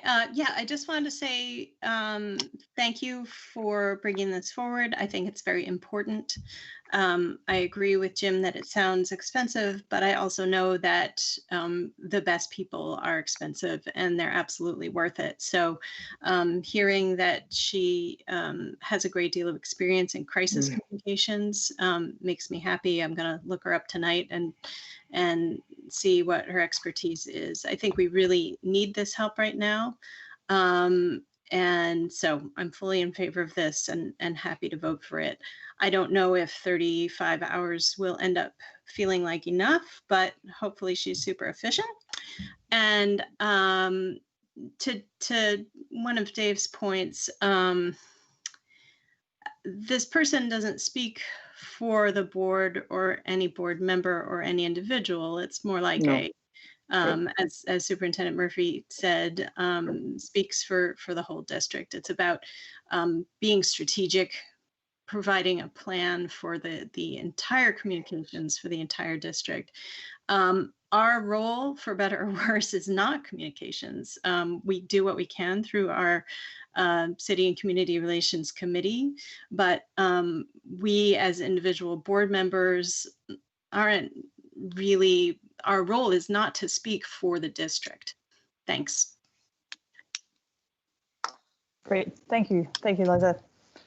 Barb, did you have your hand up? Did you want to speak? No, I'm good. Okay, thanks. So I can bring this motion forward. Yeah, Dave, go ahead. I would just want to clarify for myself Tom's comment that we all need to speak with one voice on the board. If I vote in favor of this, it's that this person is representing the school district, not the school board. And the messaging that they're getting out, because quite frankly, the message, the communications that we're having around racism are awesome. We don't need someone to speak in favor. I would speak on our behalf about that, because a lot is to be gained by the process of communication. And in fact, sometimes the confusion that comes with that. So I just want to be clear that it is representative of the school district. And yes, we support the school district, but it's not speaking for me, please. I can speak for myself, thank you. Yep, thank you, Dave. Tom, go ahead.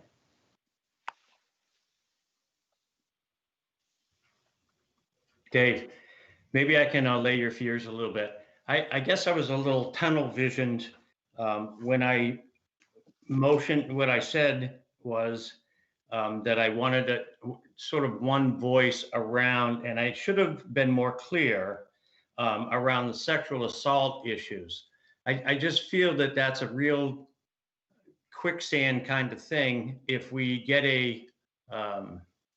some correspondence out and we have numerous people responding to that, I would feel better if we had one person, and that one person certainly would be representative of what we want to say. Around the other issues of returning to school, voices heard around discrimination, I think that, you know, we would be hard pressed to ever let anybody keep us from saying what we want to say.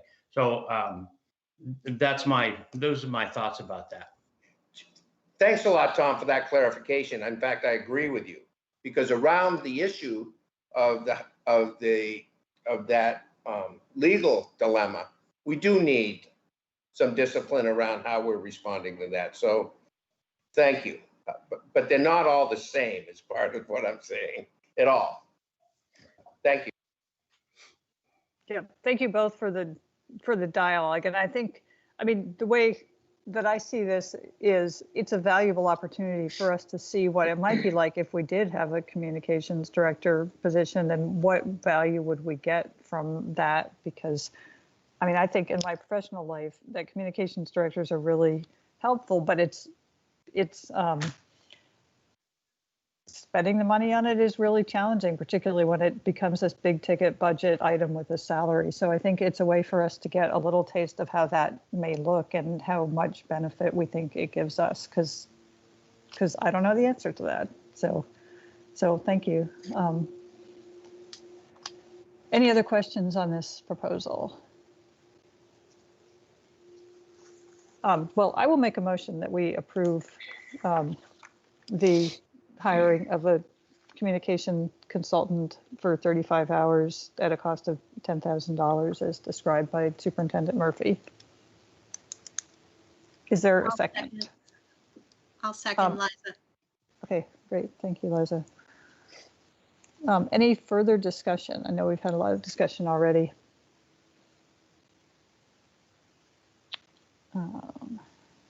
Seeing none, I will call the roll. Ms. Cannon. No. Ms. Cannon votes no. Mr. Croto. Aye. Mr. Croto votes aye. Mr. Crush. Aye. Mr. Crush votes aye. Ms. Higgins. No. Ms. Higgins votes no. Mr. Parker.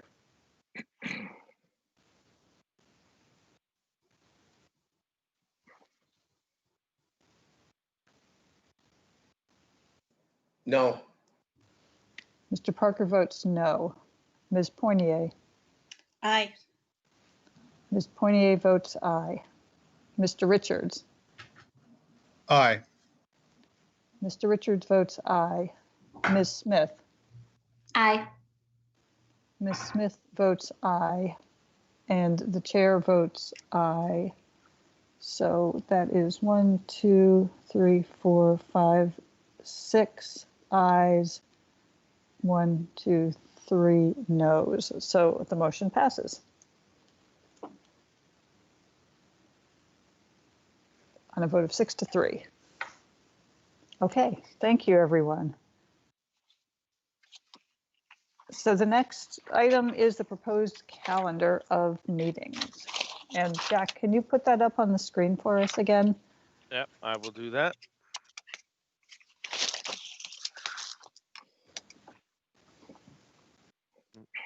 So I put this down for me to go through them, although Kathleen, if you want to, you can. I know I was very much pushing to get a bunch of committee meetings scheduled. So I will. There we go. Thank you, Jack. So we have on July 22nd, which is a Wednesday. And again, for folks who have been paying attention to when we meet, which is mainly us, but we had been meeting on Mondays and Thursdays, which was different from when the board had traditionally had its meetings, committee meetings. We're going back to Wednesdays. So on July 22nd, we have an instructional committee meeting, and the main focus is on the return to school and getting more detail on the conversation that we had on that tonight. Then on the 27th, we have our special board meeting for scheduling. And then we have a negotiations committee, which is not technically a meeting, but we want to make people aware of it. On July 29th, we have a communications and policy committee meeting that is to discuss policies with respect to Title IX and discrimination, and really to hear from Karen Fisher Anderson on a lot of the work that she's done on policies going forward. So I think that will be very useful. Then we have our monthly board meeting on August 1, 2, 3rd, I think. I'm not seeing it on the screen yet. Yep, the 3rd. I think that second negotiations meeting was another possible date. So I think that one probably isn't going to happen. But and then on the 12th of August, we have a city and community relations meeting. And then special board meeting for scheduling is August 24th. And August 31st is the first day of school for students. So I don't know if there's any comment, question, or other meetings that we should be having. Jenny, one of the things we talked about was a negotiations committee sooner than later. Yeah, Would and I that think, be possible? yeah, and I think July? that's why we scheduled it for the 27th. I think the 27th is probably the soonest that we can have it. I think that's Oh. what we said. Yeah, that was my understanding. I mean, if there's a reason we need to have it sooner, we can certainly talk about that.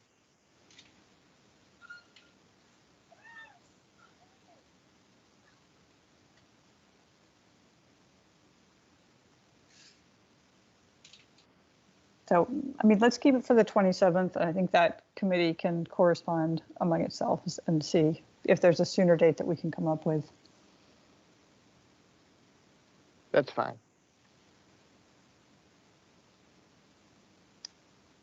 So was there anything else that we missed in terms of scheduling meetings?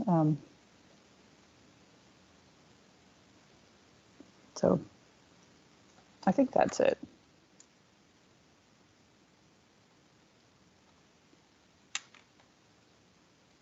So I think we are to the public comment on any topic. So Jack, I'll ask you to, excuse me, go through everyone who's participating again. And again, if there's anyone who wishes to make public comment, if you could type that into the public meeting chat, that would be helpful.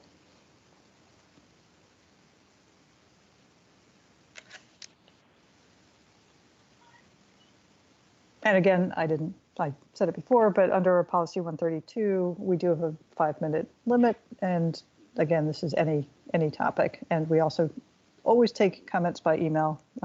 So we encourage that as well. So I don't see anybody typing anything in the chat requesting to chat. So I will go over to the participants and then go down anybody that is either not a board member or ones that were called out for administrators attending tonight and see if they want to comment, if that works. Yep. Thank you, Jack. All right. So I'll go back to Kimberly Blyer Woods if she wants to comment.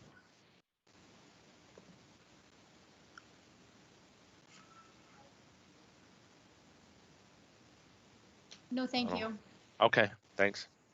Move on to Mike Macri.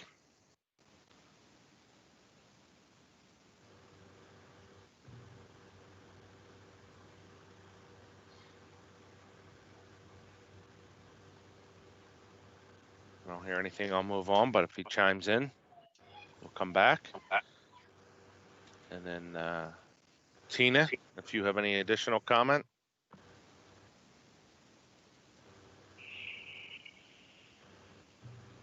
No, thank you. No, okay, thank you. And then 720-556-1995. That was Melissa, right? Yeah, I think it was. Thanks for reminding. Can you hear me now? Melissa? Was that you? And maybe that was someone else. Oh, maybe. 720-556-1995. You have something to say?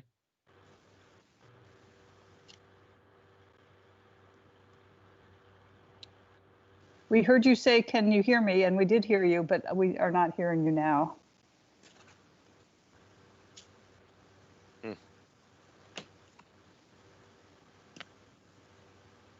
Well, if you are trying unsuccessfully, we are sorry, and please do send in an email. There's nothing that came in through the email, through the website, the concordinfo@sau8.org. So at this point, it's up to the board what they want to do. Okay. Well, not hearing or seeing anyone wishing. Oh, was that someone? I'm not hearing or seeing anyone wishing to make public comment. I will say thank you to all for this robust conversation, and I will entertain a motion to adjourn. So moved. So moved by Tom Croto. Is there a Second by Barb. Seconded by Barb. All in favor indicate by saying aye. Aye. Aye. Aye. Any opposed? All right, we are adjourned. Is It is now exiting. 9:27 p.m. Thanks, everyone. Have a good Thanks, night. everyone. Night. You too. Good night. Thanks, Jenny. Yep, thank you.